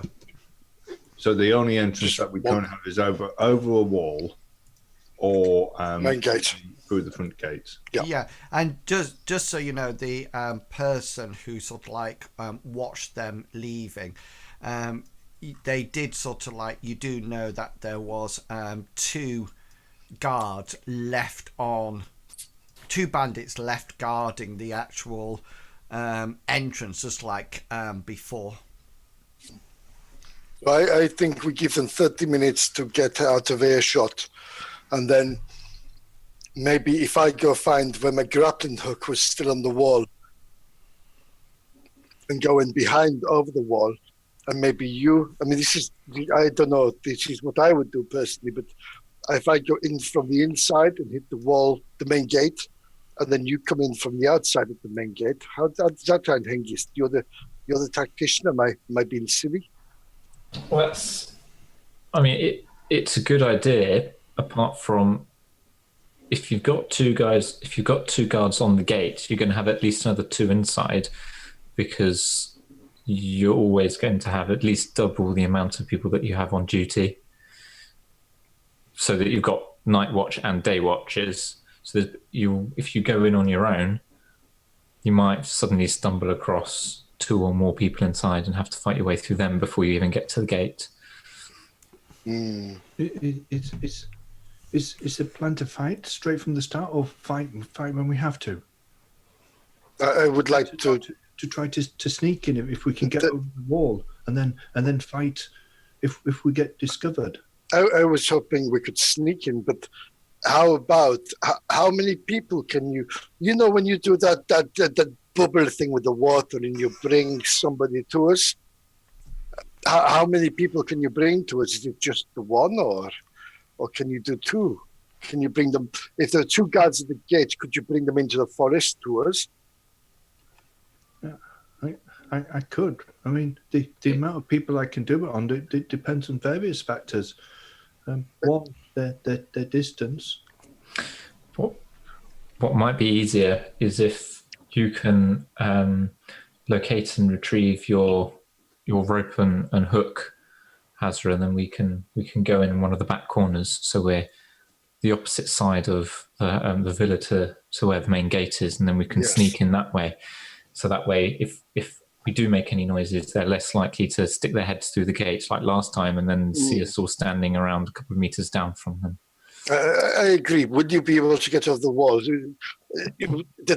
My worry is... I can get over the wall. It will be fine. Okay. Right. If I've got a rope to pull on, I can heave myself over. In which case, what Hazra will do, he'll go to the tree and part of the wall. He will stealthily go there and hopefully see if his grappling hook is still there. Is only Hazra going? For this part, yes. Yeah, I want to go retrieve my my grappling hook and my rope, which should hopefully still be by the tree. Fingers crossed, it's by the tree. Yeah, well, I mean, you actually had a combat down here and alerted the guards who actually came down. So the chances of that actually being there still is quite minimal. You can the wall is only 2 meters high, so you probably can sort of like get over it using various sort of like jumps and climbs and things like that. So. Yeah, so how are you guys sort of like, did somebody say that you're going in on the opposite side this time? Well, if Hengist said that, assuming that we'd have a roped way in, there's no way wearing his armor, Hengist is going to be able, there's no way wearing my armor, I'm going to be able to climb over the wall, but I can always take it off, climb over, and then put my armor back on once we're in the inside. That's the only way I can get over a wall. Why?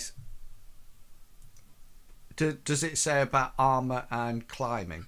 Well, I'm just looking in Wills at my sheet, and I've got climb, I've got sheer, which I'm assuming the wall is -6. So I wouldn't be able to climb it because I'm going to go backwards down 6 meters for every 1 meter I go up. Yes. And jumping, my vertical jump is less than a meter. So it's -0.7. So I can't even jump up wearing my armor. But if I take my armor off, that's going to change my weight, which is going to mean I can climb over. And what's the next one up from sheer? Rough, steep is 0, so dead 0, and then rough is 3. Yeah, so rough is 3. So the wall is not sheer. Oh, okay. You know, it'll have sort of like it's made out of stone, so there'll be various points for you to climb at. So it will be as if you going up a rough climb. You know, how much rope does Hazra actually have? Well, I had 10 meters, so I've lost 2 meters already. So you have plenty of so we can climb up first and tie it around your waist, or create a foothold for you to climb up. That's fine. As long as if I've got some rope to help me pull myself up, then I can do that quite happily. Okay. So is the plan? Are you going to the same point that? So Hazra, you've been round in the grapple hook and the rope is not there, but you've still got more rope. So you then head back to the camp and say, the rope's gone, but I still have more rope. And then what's the plan then? I mean, the plan, we don't want to be going in. We don't want to be trying to climb over anywhere near the gate of the front. So I don't know what the dimensions of the wall, but maybe down this bottom. It's like the bottom right sort of end of the rear right corner-ish to the gate. Yeah, that's absolutely fine. So just roll me some athletics rolls just while we're here. I presume you're all going over the wall now, yeah? Yes. Yeah, we'll all be going. My thing is, if all three of us go over apart from Hengist, and then we help Hengist up to give him a boost. Yeah, that'd be fine. Quick question: did we have enough time to recover magic points?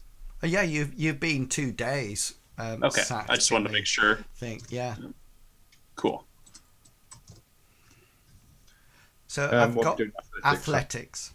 Or athletics is a standard skill. Good on you. Yeah, and just Bartleby.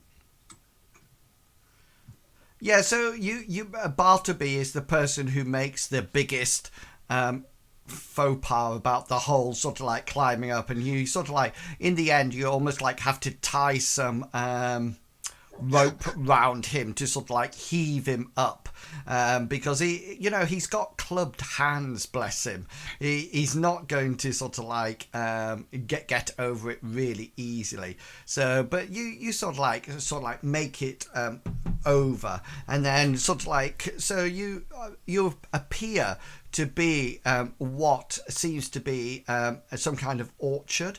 There's various trees. They don't look like they've been kept at all, but the only reason you know that it's an orchard is because of the almost like the regularity of how it's been planted, and the obviously some kind of fruit bearing trees. The whole area appears to be completely of this orchard sort of like type.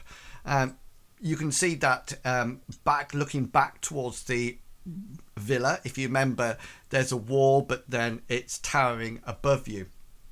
So you can see that it's 2 stories in the distance. You do notice as you sort of like start to explore the orchard that there is a well-worn path that seems to take almost like a circular route around the orchard, and then in the north it goes back to not a gate but a gap in the wall that is arch shaped and quite ornate round the edges, and you can see this from a distance, and you can see that through that, if you remember, you could see an inner wall as well, and you can see this inner wall through it, and there's a set of double wooden doors just through the gap. So you're in an orchard, and as you look up to the house, there's the inner wall, the outer wall that stops, and then there's an inner wall with this wooden door, and beyond that you can see the villa sort of like rising up. Are there any other buildings that we can see apart from the villa itself? No, from where you are, the wall does carry on, so it depends whether or not you want to explore the whole orchard or not. I personally think we need to be getting in and out, and what I think I would do is I would scout ahead, and then I would beckon you if it was clear, and then again I would keep doing the same thing and move forward, making sure it's clear, and then you guys, you're a lot more noisy than I am.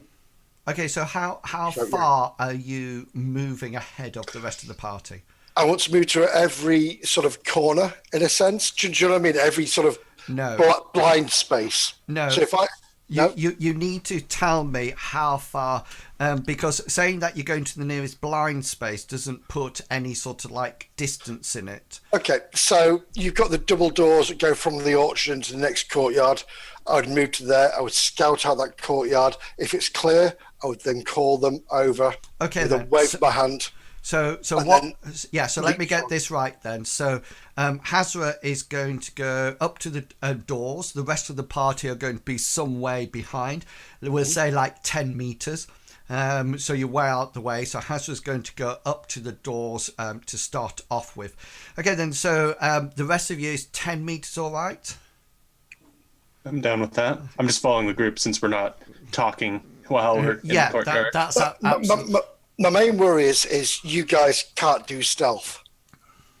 Much I love you all. You don't blend into the... Why would I want to do like I do? So so Angus will be bringing up the rear because he's very aware that he's the noisiest person. Yeah, so really and truly, it's just Hazra 10 meters ahead of you, and then all you lot together. And the reason we have to say 10 meters is because if anything happens to Hazra, then we know that it's 10 meters for you to move to sort of like catch up with him. Okay, then. So Hazra, you get up to these.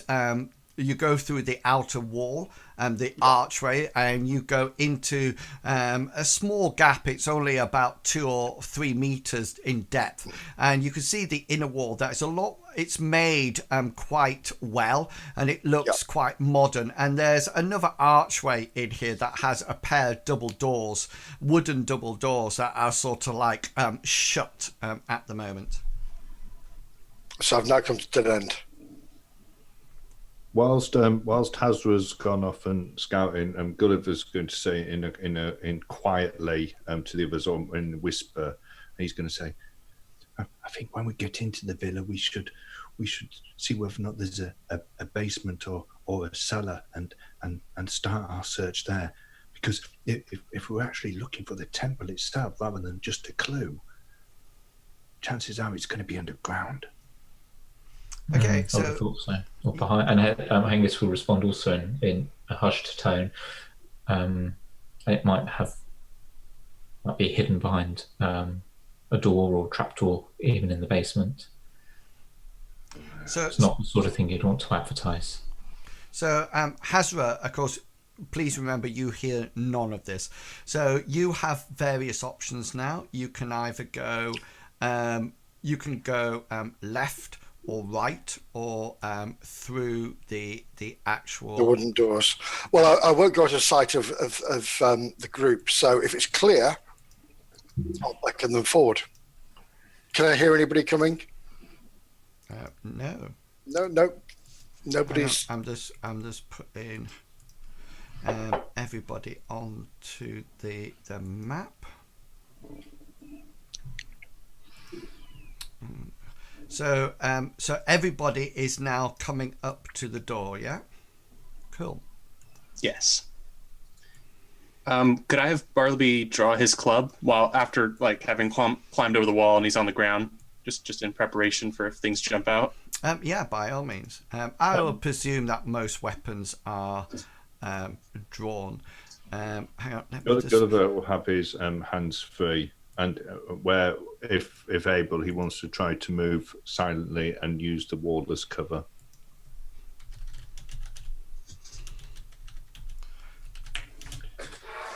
Zoomed out enough. So Hazra gets there. Gulliver, if you're trying to move silently, then you need to roll a stealth roll for me. Henger's sword and shield out, not trying to be stealthy. Not trying to be stealthy. Yeah, it's all right. Gulliver's not being stealthy either. So you should be able to see on the map now. Yeah? Yes. So you should be able to see... you might have to scroll down a bit. Yeah, no, I've got it. Yeah. So you can see where the orchard is, and this part of the wall here... Right, sorry, I thought it was some kind of tunnel going through. Is when you went through, and so you can see that the white wall is the inside wall of the villa, and you can see the villa is directly ahead of that door. So you can see it's 2 stories. It's towering above, quite effectively, and you're at these wooden doors now. Right. Bartleby and Gulliver, I didn't know which way round you wanted to be. I've put Hengist at the back, but if you guys want to swap which way round you are, then that's absolutely fine. I'd like to. I want to be within touching distance of Hengist. Okay, so you can actually stand next to him, or you can sort of you can move yourselves around. Yeah. So are there any windows along this, or is it just no? So this is almost like the inner outer wall. So this is not the wall of the villa. Right. Okay, I'm with you. This is sort of so there's the outside wall, and then there's that seem to have the orchard in, and then you've gone through the outside wall, and there's another wall, and you know that the villa is in. Right. within this wall. So is it the same height as the other one? No, this one. This is 2-story, isn't it? Yeah, no, it's about 2 meters, maybe 2.5. But the important thing is that it's a lot better. It's more well made. But it's a wall. Yeah, but looking down the sides, there's definitely nobody has been looking after this at all. You know, it's not as if they've been out cleaning it or anything like that. You know, there's briars climbing up on it and there's ivy clinging to it. It's obviously been empty for obviously has been unkempt for a long period of time. Okay, so these tracks we saw earlier that were going round, clearly I'm going to use my common sense. Sorry, these patrol tracks, I'm going to call them. No, that was a track, like a path. Yeah, just right. Sorry, pathway. Okay. So it looks like there was a set route that people went round to pick the fruit from the tree. Fruit. Yeah. Okay. What Hazra will do is he wants to go to this corner here and just have a peek around. Okay, then. So Hazra, what are the rest of you doing? Is it the idea? Sorry, I didn't see where he pinged. Well, Hazra's off to the east, right-hand corner. So is the idea that the rest of you will follow him? Angus is going to stay where he is. He's going to come into. We haven't had what Gulliver's. Well, as soon as he's gone, Gulliver's going to start having a look at this door. Is there any handles on it? Okay, so Hazra heads off to look round the corner of the wall there. Yes, Gulliver, there seems to be almost like some kind of primitive latch. It's one of those that has the hole in it that you can reach in and pull a piece of string, and that's obviously connected to some kind of latch mechanism. Is the hole big enough to look through? Can I see whether or not I can look through it and see anything? It looks like it goes into almost like an inner courtyard of a villa. Right. Are there any trees or anything in it, or any other buildings? The only thing that you can see from where you're looking straight ahead is that you can see the villa. Right. It is ahead of you. Okay. Anything else that you would like to do? After we've done that, he'll turn back to looking at Hazra. So, Bartleby and Hengist, is there anything you would like to do? Hengist is just going to be keeping an eye out just in case there are any bandits who suddenly appear around another corner. But other than that, he's going to be standing waiting. Okay, then. So, Hazra, you, the rest of you sort of like wait and peer through holes at that side. Hazra goes off to the corner and looks around. And you can see now, Hazra, I've revealed what you can see. Yep. Okay. And my main concern was seeing any patrols going round. So seeing that, I will go back to. There is another door at the same place along the wall, the same distance up to the north. Do you want me to? Do you think I should go? I've seen no patrols that way. What I will do is I will go to the left and check again to see if there's any patrols that way. And if there are not, do you think? Well, I know that we should go through this door here. Wouldn't that door be right next to where the guards are? No, I thought we were at the very south. So the door to the east is where I'm going to assume where we tried to climb over the wall. That's where it would be. Am I right by saying that? So if we come in from the south. I think you might have got your bearings wrong. That's right. I thought you were looking around that corner to see whether or not the guards were there. Wouldn't that be really close to the main entrance where the two guards are? I just realised we're on the wrong side of the map, aren't we? Yes. Dun, dun, dun. So are you going to, is Hazra going to head off to the west? Oh, we'll head to the left, yeah, like I said. Yeah. Okay then, so Hazra sets off again to the other side. And what do you three wish to do? Gesture somehow that we need to be quieter. Once he's gone, we'll just wait for a hand signal. Yeah, Angus will keep doing the same as last time, so keeping an eye out for any stray bandits, but also if Hazard gestures for us to go towards him, he will be ready to do so. Other than that, he's going to stay where he is. Okay, so you three just sort of like stand outside the door as Hazra goes off to the other corner. And Hazra, I've put on what you can see on that side now as well. Again, I've seen that Hazra will go back to the group and say, that is, it's like a mirror image. There's another door going with a path to the left, to the west. So yes, if we are going to go in, we best go in this way because the west and the east side seem very well travelled. Angus will whisper and say, "Let's go through this door then. Be ready for anything." Well, this wall's 2.5 meters high. Yes. I whispered to Hengist, my friend, give me a gentle boost up so I can look over the top of the wall. Angus will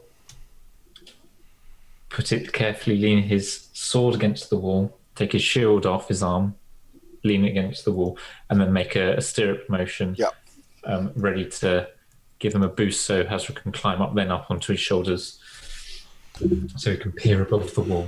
Yeah, okay then. So make a brawn check for me. There you go.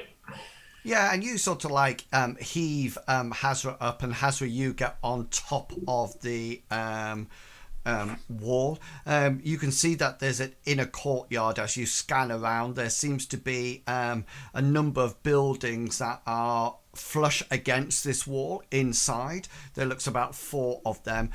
You can see the villa ahead of you. That seems to be a 2-story villa. But then to the left of it seems to be some kind of maybe some kind of garden area or something like that. You can see that there's a wall, but there's a tiled roof going round 2 sides of it, and you can also see over to the other side that you can see you can't see you can just see that there's a well and there's a lot of stuff sort of like gravel etc. inside. I'll relay this information and say I'm assuming there's no sign of life in there at the moment. Not that you saw. Mm-hmm. Okay, I'll thank you, and just lower me down. So Angus will wait for Hazra to climb off his shoulders back into the stirrup, and I'll relay what I've seen. Gulliver, my friend, this door is it locked, or can we just open it a notch? I've no idea. I've been waiting here for hand signals. There was a hole in it which I had to look through, but I could only see the villa. Do you want me to try it?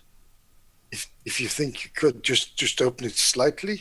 You just pull this little string here in from the handle to see whether or not the latch lifts. Gulliver will do that. Yeah, you sort of like pull the thing, and there's an audible click as the latch sort of like opens up, and you can see that there's definitely it opens up quite easily. If anything, you're quite surprised how freely it opens. It's obviously been used significantly. And are you opening both doors or just having a peep inside, or what's? I think we should you just pull it, and once it clicks, he'll turn to Hazra and says, "It's open, Hazra. It's not locked." Wonderful, my friend. And what I'll do is I'll just open it enough for me to squeeze through, or just enough for me to just ease myself through. And I want to go through the gate and go into the closed gates corner. Just have a look around. Say again, the closed gates corner. You've got one gate open, and I want to be at this side with the closed bit in the corner. They're just looking out. So basically, what you're saying is that you're peeping through the door. I'm going in the door. So you go in and you see the layout exactly how you've seen it from the wall. Yep. Okay. Hengist would also picked up his sword and put his shield back on his arm whilst all that was going on. Yeah, that's absolutely fine. So you rearm yourself. Yeah. He'll then whisper to everyone and says, "If it's immediately clear, we should move straight to the nearest building." Yeah, well, Hazra's still inside, remember? Yeah. No, but he said that to the other two in a whisper. Bartley nods in response. I was thinking I might be able to give us a bit of extra time once we get in. If I could have a few moments to cast a spell, I can go straight to the building. Hazra, what's your plan? Because obviously you've stepped in. Are you just waiting there till the rest of the party comes through, or are you signalling them to come through, or what? Yeah, I want to take a couple of minutes, just blend myself into the wall and just wait and watch for a few minutes. And I'll whisper through to them, I just want to have a look to see if there's any guard patrols come through, so just bear with me. Do what you need to do. So I'm just getting back into Roll20 question. Can you still hear me? Yes. Yep. Yeah, sorry, just getting into Roll20 question.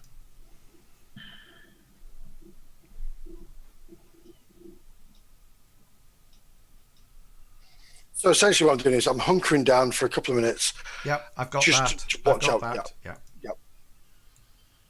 I'm just waiting for Gulliver to Sorry, see I'm nearly back. I just need to change over my sign. Okay, I'm back. I need to know what spell casting. Okay, well, I mean, Gulliver's wants to cast a spell when he goes through, and once he gets to the other side, I want to, if I can see the eastern door as I go through the southern door, I want to cast a sorcery spell, the Hold Fast spell. Okay. On the actual door to see whether or not I can make it expand into the actual. Yeah. Okay then. So let's go back, because currently you're all waiting for. Hazra sort of like hiding on the opposite side of the door, seeing whether or not there's any patrols going backwards and forwards. And you sit there for a good 2, 3, 5 minutes with the rest of you sort of like stood outside. And it seems that there seems to be no patrolling guards or anything, Hazra. Wonderful. No noise, no nothing. Right. So I will. Oh, there's noise. There's birds tweeting in the trees. There's nobody clanging their sword against a shield. No footfall. No, you wouldn't be able to hear footfalls in this situation. Right. I'll whisper through. It seems clear. Let us move forward. Okay, so as soon as he says that, Gulliver's going to go through the door. As he goes through the door, he's going to the right hand side of it, and he's going to start spell casting. Oh, that's not. So once. Hang on. You can't actually go to the right hand side. You'll see why in a second. Okay. Let me just hide that again. So is the plan now that everybody's going through the door? Yes. Yeah. And then Hengist will be the last one through. Does the gate? Sorry, I forgot. Does the gate swing inwards or outward? So does it swing towards where we were? It really doesn't matter. Because if it goes into the wall, then he'll carefully push it to not lock it, but push it just before the catch goes, so that it's not quite closed. Yep. So you're leaving the door ajar. Ajar, yes, thank you. Okay, I'm nearly there. Joke there.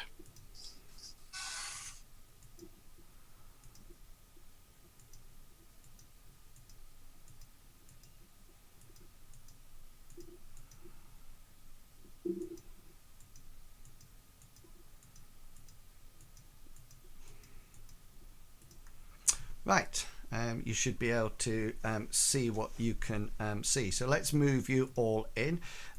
You'll probably go to the. Can you see why you can't get to the? Okay. The right. So let's move everybody in. So just to give you an idea, so this is a tiled walkway. This. Or tiled roof, first floor. This is the wall that you assume that there's some kind of garden behind. So if you imagine from here, this part to from here to here, that's the villa. Mm-hmm. And then this part here is almost like an L shape that you think comes off the back of the villa and up here. So the sort of like the area behind this wall is probably some kind of garden area or some ornate garden area. You can see that there's various buildings along the wall that you've just come through. You can see a well, and this thing over here that you can definitely see, I'll reveal it all, is what appears to be a some kind of herb garden, and I've even labelled it as such. And what you can also see, just so you know, is that there's a gate up at the north area there. If you can see that, I've just revealed it, so it's up here. Remember, this is the inner wall. It's not the outer wall, so that obviously goes out to somewhere. So yeah, so Gulliver, you can probably maneuver yourself over here. What's the range of the spell? So the range that I'm going to use is 15 meters, which if the scale's right, that would be in range. Right. So.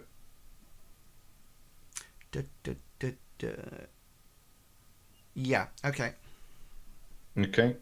So if that's okay, and then I'm going to use some points of shaping to change the duration of the spell as well. Okay. So standard duration for my for this spell is power in minutes, but I'm expending points of shaping to extend that to 4 times my power in minutes. So my power is 15. Okay then. So. Roll your is this a sorcery spell you cast? So this is a sorcery spell, so as Gulliver starts to spell. Are you taking minutes over it? No, because he wants to get it done, and he wants to be moving. He doesn't want to be standing here with a globe of water in his hands for minutes, just in case anybody walks past the window or goes to get it. So roll your invocation skill. So that's the spell that he's going to be casting. Yep. So it's going to last for 60 minutes if it comes out, and it's going to cost him 3 magic points to cast. It's an invocation and skill, so that's the spell goes off, and that gate is held fast for an hour. So Gulliver's going to say, "I've used my spell to seal the gate to the east, but." The spell won't last for long, so we should hurry. Yes, we need to move. I will quickly go to the. What I'd like to do is move to the villa there. This here, is that an entranceway? Is it open? No, that's the wall that I keep mentioning. The L-shaped wall. So that's like a garden. Yes, sorry. Wall, so I'll move this corner here and have a look. Okay, then. So hang on, because first of all.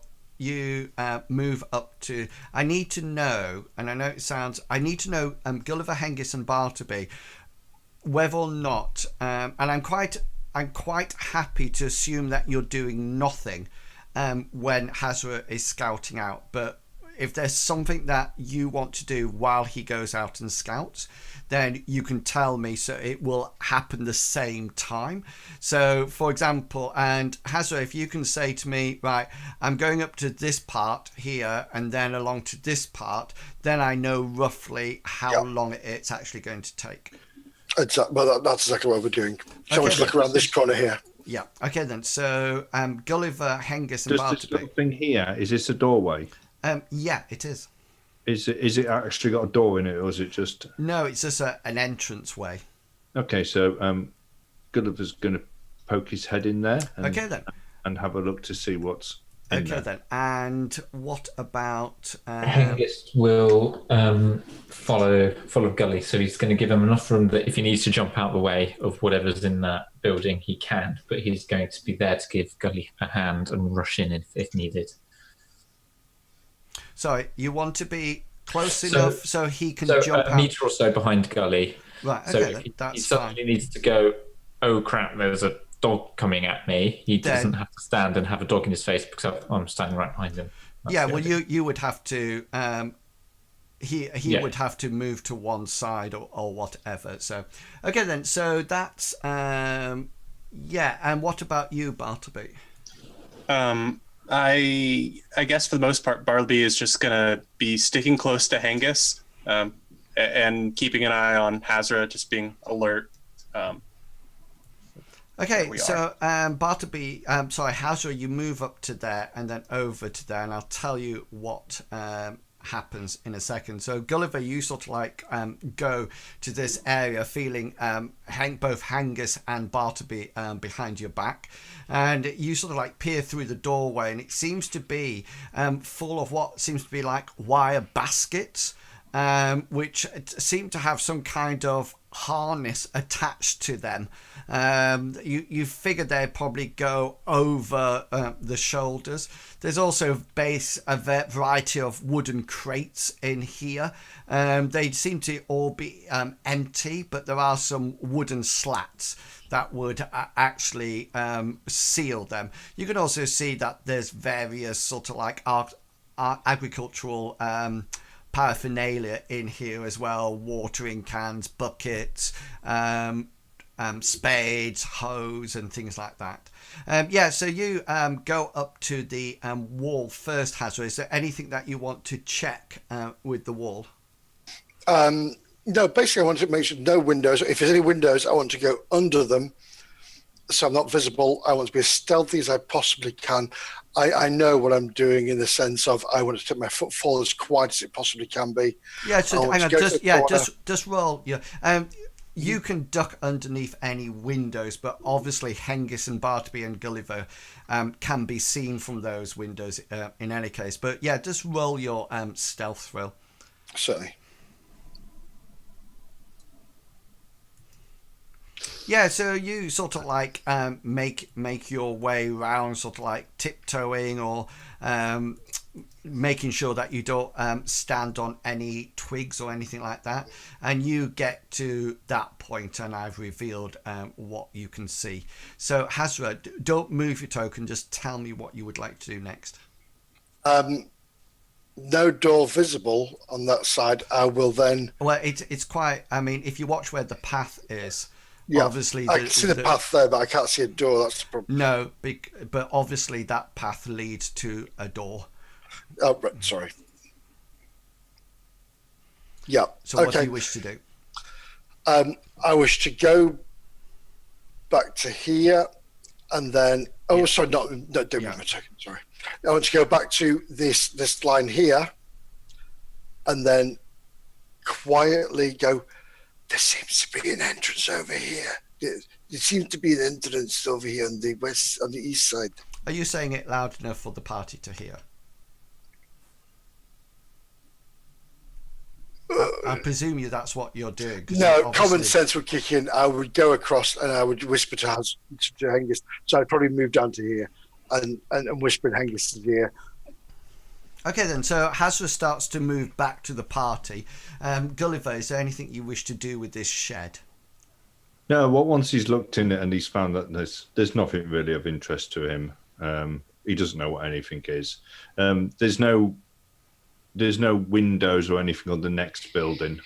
There's an entranceway that you can see on both the next one and the one after that. Okay, if he looks round and there's no signal, then he wants to go and have a look into. Yeah, well, before you, sorry, Hengist and Bartleby, is there anything that you wish to do apart from what you're doing already?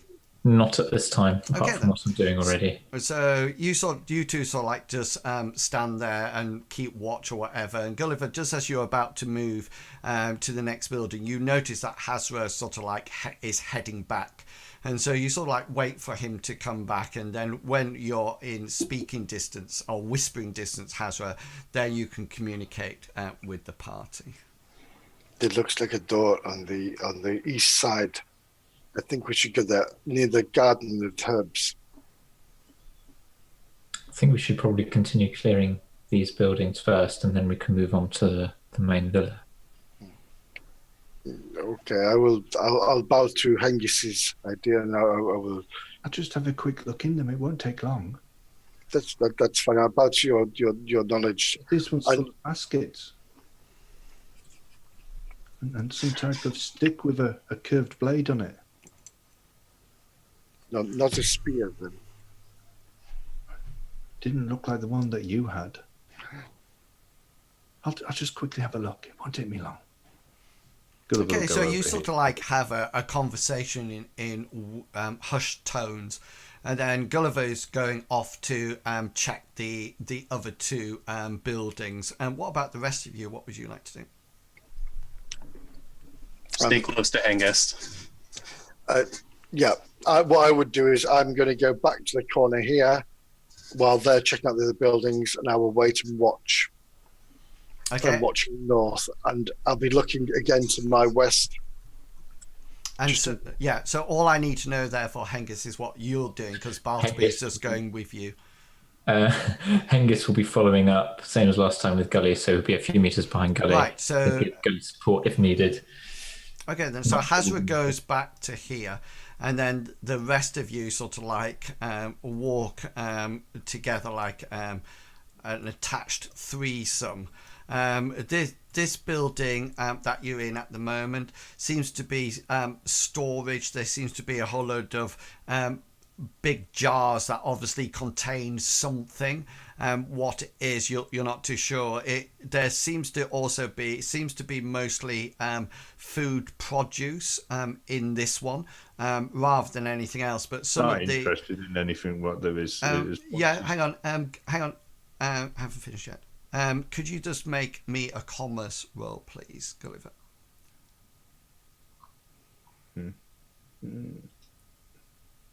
Boom. Yeah, you sort of like look at the things and you just sort of like think they're obviously just stuff from caravans. So you move, everybody moves along, everybody shuffles along to the next one again, and you sort of like have a look in this one, and this is very similar to the one beforehand. It just seems to be full of produce, quite well kept in wooden boxes, etc., etc. Okay. There's no markings on. Is there any markings on any of the boxes? There might be, but you'd have to go inside to get a closer look. Okay. Not interested. You're quite welcome to go inside. No. Okay. Nobody has checked out this building. Hengist will go over that way in that case, as Gulliver's checking after he's finished checking the one that he's in at the moment. Okay, so Gulliver, where are you going? Once he's finished that, he's going to go over to the well. Okay. And just have a look over it. And Bartleby, I presume. Hengist. That's very nice. Now that's a good overall attack formation, I think. A nice split. Yeah, a perfect split. It's definitely a well. There's a bucket on it. Does the handle look like it's been used? Does it look like it's a working? Oh, it's definitely, yeah. It's not all rusted up and No, there's a not- hole in the bottom of the bucket or No, anything. not at all. It looks It's obviously being completely. used by the thing, right? That's Yeah. fine. And there's no ladders going down to the secret No, underground not base. at all. And Hengist and Bartleby, you get over to this, and this is some kind of stable. It has no horses in it. You figure it's probably a place for either the wagons that you saw and the horses that you saw being taken away when the bandits left here. Okay. So as soon as we've worked out that this stables is clear, Hengist is going to turn and walk diagonally from where he is to Hazra's corner. Yeah, so you walk back to Hazra's, that's not a problem. Bartleby, you walk back with him. Gulliver, are you joining? Yeah. Yeah, okay, then so you all sort of like walk back, so you all sort of like congregating. Just to give you a passage of time, this hasn't taken sort of like minutes, it's taking you about 10-15 minutes to go around all the different areas. So just to give you that sense of time passing. And now you're all huddled together. There are windows in the bottom floor right the way round. Could you describe the windows? Are they open or are they glass? No, they're just open wooden windows, or they seem to be shuttered. Shuttered Closed at the moment. Yeah. And we can't open them from the outside. You can open them from the outside, yeah, because the shutters go out and then get pinned against the wall. So you can. There's sort of like Hengist is right next to the immediate one, so he's where there's a window. So I mean, if you wished, you could pull back the shutters. That wouldn't be a problem. Let's just get in before the guards change.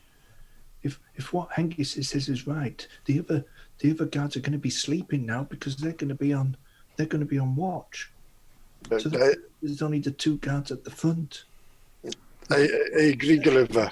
Before they even get up, if we're really quiet and getting quick. Should we go through the door or the window? Hengist, what do you think, sir? I think it's easier just to go through. Hengist will whisper back. It's just easier to go through the door, because if there was any reason that those guards would be using it, they're not going to be climbing through the window. So let's just go through the door. That much is true. Move to the door. Okay. And the rest of you? Yeah, Hengist will move to the door as well. Sticking on Hengist like glue. Okay, so you all sort of like shuffle round as a group until Hazra, you're stood in front of the door. Okay. I want to say, just Hengist, stay here for a moment, because my friend, you are quite. Oh, so I'll whisper this. You are quite loud when you move. Let me just open the door and move in and see what I can see first. Give me a moment, sir. So I want to, saying that, I want to just gently open the door as slowly as I can and just get a view of the room as I'm opening it. Yeah, that's cool. So it has some kind of handle opening device, and you sort of like turn the handle in order to open the door, and you turn it right the way around and you push it, and the door doesn't open, and you sort of like look down, and there's definitely a keyhole here. It looks like the main door to the villa looks like it can actually be locked. It will not open, my friends. Does anybody know how to get through this? It's locked. I can't. I can only do one way, and that's going to be noisy. That makes two of us, my friend, but yours is probably better. Let's just try one of the side windows. Yes. Gulliver will go around to one of the side windows and see whether or not he can open it. Yeah, so you all sort of like shuffle back round to the front, and you peel back the. Are you opening the wooden shutters? Yeah. Yeah, so you sort of like open them, they sort of like go back, and you can see into what appears to be at the one that you're in at the moment.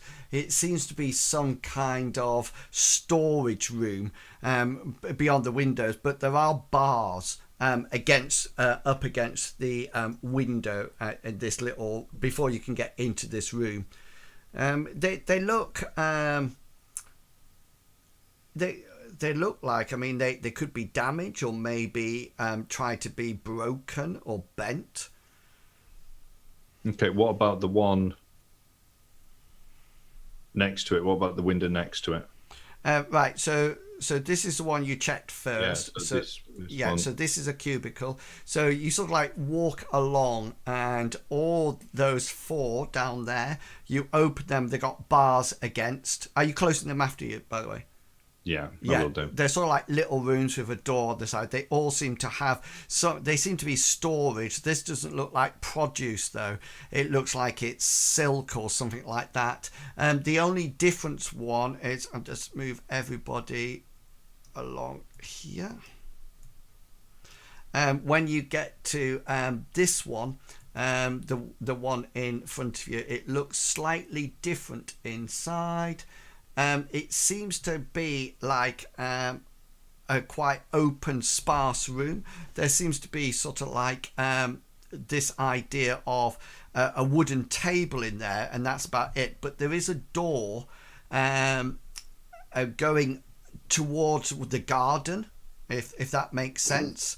And to the right, there's an entranceway. It is not. There's not a door there. This room tends to be a little bit bigger than the other rooms that you've been in. But the window's still barred, though. Yeah, right the way across. Okay, so the first one that I looked in that went into a storeroom, was there a door that went through that? All the storerooms had a door. Now, the first one you looked at had the bars were broken. The bars look like they could be broken. Yeah, and that's been the same right the way through. So they're not kept. They're not well kept. Perhaps I could get some rope and we could create some kind of to pull the bars together and snap them. It would be quicker just to kick the door in. It would be. I totally agree, and it'd probably make the same amount of noise. But actually, yes, it would make too much noise. The plan is they're not going to give a key to every guard, so chances are that the key's still going to be on the inside of the door, or even on a peg next to it. So what we'll do is we'll go back to the first one, and I'll teleport. I'll teleport Hazra in, and he can open the door. And then once that's done, I'll cancel the spell, and he'll come back out. We'll do that. And Gulliver will go and open the shutters for the first one. I do not like this.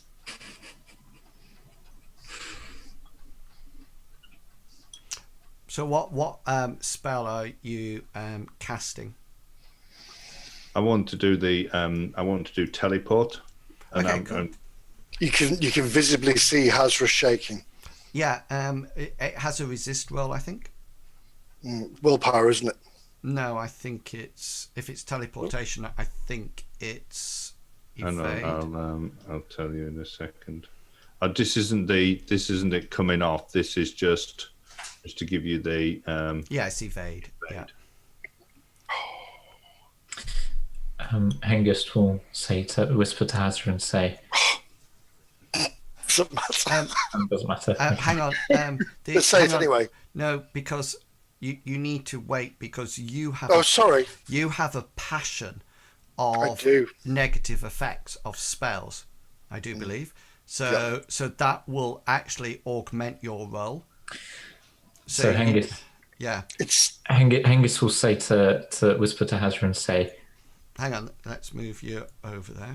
if you'd rather, I'm happy to go in your place. That's the actual spell. So it's going to cost me 2 magic points, and it's going to take 2 turns to. Okay, so yeah, so 2 turns is only like 12 seconds. well, turns. It's not. No, sorry, yeah. it's less than that. It's seconds. But roll your invocation spell to see to let it set it off first. Yeah. So nice. So you need to roll your evade, and you need to augment it with your passion. My passion. Yeah. So with my 20% of that, that's not a huge amount. That's 7. Now you have to actually get. Evade. You actually have to get a critical to match the power of the spell. If you did get a critical, which you don't, but if you did get a critical, then it would have to be any. Well, unless you got automatically be, it would be better than if you got a critical, you would have resisted it. Yeah, you can actually see it having a tear rolling down Hash's eye. Yeah, and with so Gulliver, tell us what happens at that point. So basically, with one hand on Hazra's shoulder, he has the other hand out, and as he's holding it out, a small ball of water starts to form, and it's spinning as it's going, and it gets larger and larger until it's probably the size of like a baseball, and then Gulliver closes his hand, and at the same time as he closes his hand, a bit of floor visible inside the in the storeroom, almost like gets a shimmer, like there was a puddle forming, and at the same time, Hazra disappears and appears where the puddle was formed. Although his feet aren't wet, it's not. It looks like water, but it's not. So you sort of like teleport Hazra into the room. You can see where he's going, so that's absolutely fine. And then you sustain that spell to keep him within the villa. So Hazra, what's your plan? You're in a room that has. Hazra is appeared. Is whimpering. Said no, and slowly as he's doing, you can see he's trying to gain control of himself, and he's looking. You can see through the bars at Gulliver, and he's shaking his head, and then he just, and he goes to the door, and he's still shaking, but he knows the mission's more important. He's gonna open that door. Yeah, so the door is quite. It's just on a latch, and you sort of like peer around the door beyond, and there seems to be a huge main atrium of out there. It seems to actually almost go right the way to the top of the building, and you notice that as you peer through, this place doesn't have 2 stories. It's just this main atrium is absolutely huge, and even looking up at the top, you notice that it's all inlaid with stained glass that is shedding a wonderful light across the whole atrium. It's about it's almost like 12 meters right the way up to the thing, but round them are rooms, and you notice that the whole atrium sort of like comes up to sort of like a flat top, and the rooms just sort of like come up to join it like that as it comes across. So all the rooms around the outside will probably be huge inside, apart from the ones down this side. It looks like it's sort of like some kind of socializing room. There's a big table in the middle that seems to have papers on them and things like that, but it's in constant disarray, and there's a sort of like makeshift seatings. There's like an upturned broken barrel and an old divan sort of like there. It doesn't look like well kept. But you can actually imagine that once upon a time this was a really beautiful room. You notice that the flooring is all tiled, but it's all chipped, and there's a lot of flagstones or something that have been moved or broken. And in the middle of the atrium there's a sort of like a rectangular pool, and it seems to have some kind of stagnant water in it. It's not all mossy or anything, but it's definitely it's clean, but it doesn't look too inviting. And you notice that there's various buckets round the side of it, and you figure this is probably where they store water from the well outside. You also notice that there's seems to be various cooking and eating utensils scattered around. Glancing to the door to the east, is there a key and a hook? And when you look over to the first thing I need to tell you is that this is absolutely empty, this place. But one thing that you do know, just as you look around, the stained glass window up at the top seems to be of some kind of a hunting scene, hunting stags or something like that. So it's quite impressive. And you sort of like look over to where the door has, but there's actually, you've come out the room, and there's another next to it. There's another door, and you realise that the door's behind that. Does that make sense? Yeah. Yeah, it does indeed. Yeah. So in which case, I'll move in. I want to open that door. I need to get that door and let everybody in.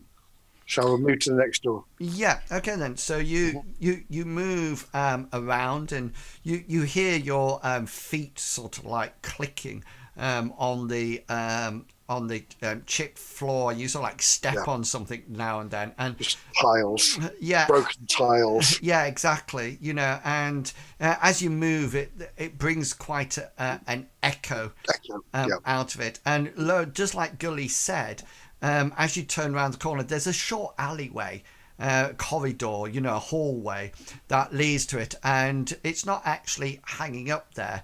It seems to be just on a shelf next to it. It's just one single brass or bronze key.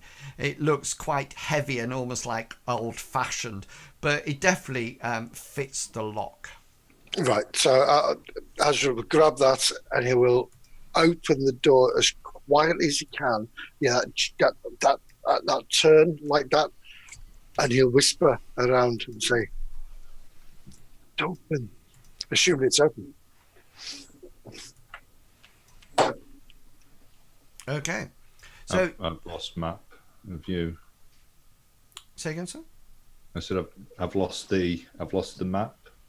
Yeah, I've just moved across to the inside. I'm about to reveal some areas, so you can. Can I just say hello from the other side? So this is. Oops. Why am I not? There you go. That's what we need.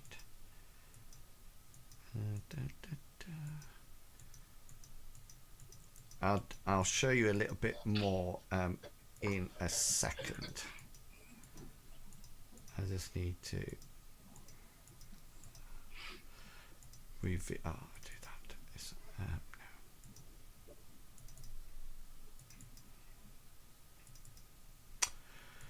Oh dear, it doesn't want to play tonight. It really doesn't want to play. Okay, hang on. I'm just moving you back onto the that map, and then I'll just have a right. I'm going to have another go. That one, and we need to start there. And go here and here. Here, here,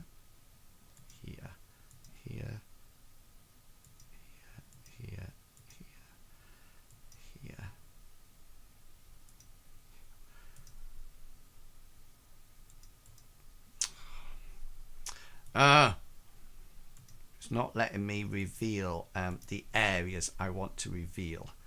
So damn you, Roll20. I know. I hate it when it does this.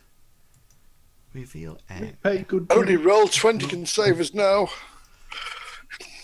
When I say we, I mean inwils. Oh, I see why it's doing it now. Duh. Is it because of Hazra? No. It's always my fault. I see why now. It's got if it wasn't for Hazra and you done those dumb kids. It's got what I've done by accident is that I've turned on dynamic lighting rather than fog of war. So yes, we'll wait now. That's better. Right, haha! I have sorted it.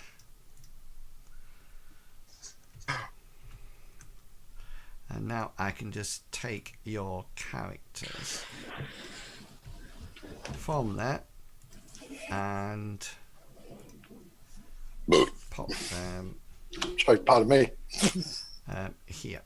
Okay then. So, can you all see your characters on the map? Yeah. Yes. I can indeed. Yeah. Okay then. So let me just reveal some more of the area that you can see.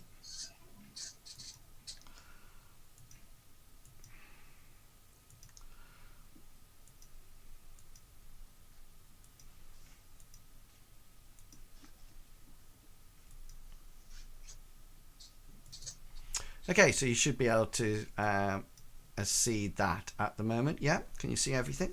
Mm-hmm. Yeah. Yep. So just to let you know, these anything that you see that is an inside doorway. Okay. This is an alcove, but it seems to have been boarded up from your side. Okay, it seems to be boarded up. This is the alcove that you saw before, Hazra. When you look through the last window, does that make sense? Is he muted? I'm muted. Sorry, that makes sense. Yes. Yeah. Okay, then, so this is the pool. Stagnant pool. This is the tiles, and then those are the flagstones. Yeah. So this is where we originally teleported. Which I'm assuming you've already cancelled. Yeah, we'll assume that that's happened, and unless Gulliver wants to maintain it. No, because as soon as The door was open. Yeah. Hazra comes back round, he will cancel it so that Hazra appears on that side before we go back round and go in. Cool. Yeah. Going through the door, Gulliver's going to close it and lock it again behind them. Cool. Yeah. But put the key in his pocket. Yes. And then the first thing he wants to do when he's in there, he wants to sort of like start looking round at these stained glass windows. Do they all sort of like depict something or something? Yeah, up on the ceiling, they're only up on the skylight, and it depicts a hunting scene. Okay, so just quickly scanning over, and there's nothing that he can see in it to associate with the Earth Mother, with the Chaos Mother. As in, no sort of like chaos beasts or no, it looks like a typical hunting scene with dogs and horses chasing after deer and things like that. And I think that is where we will leave it for tonight, because it's 10 o'clock, which is the end. So I'm really pleased that we've actually got into the villa, which is a really good start. So we could have dragged out more, I know. It's just like, if I'd known earlier, I wouldn't have spent so much time working to midnight to create an adventure. It's just like now, please tell me that everybody's going to be here next week, because if it's the case, yes. No. So we well done. We've eventually got into the villa, which is absolutely fantastic. You've locked the door behind you, so all we need to do now is actually search for the clue, hopefully. So this is sounds like a suitable place to start. Justin in chat says, thanks for streaming, gents. Very enjoyable. I'm glad you enjoyed it. Thank you very much for coming along and watching. Thanks, Justin, for being here. And thank you to everybody in the chat who's come along to actually view it. It's really nice to have you along, because Mythras is a minority game. It's definitely in its own little niche, but it's one that is such an awesome game. It's one that the rule set are very adaptable. So last week 3 other players will be in superheroes using the same rules as we're doing. And there's other things like science fiction and horror settings, but Mythras is still the basic rule, so it's quite sort of like adaptable like that. So we will be back next week when we will see how the party deals with the inside of the villa, and do they actually eventually find a clue to the location of the Chaos Mother's temple. Until then, I'd just like to say to each and every one of you, have fun, and we'll catch you all later. And until then, happy role-playing. We'll see you all later. Okay then, see you later, guys. Bye. Say goodbye. Bye-bye.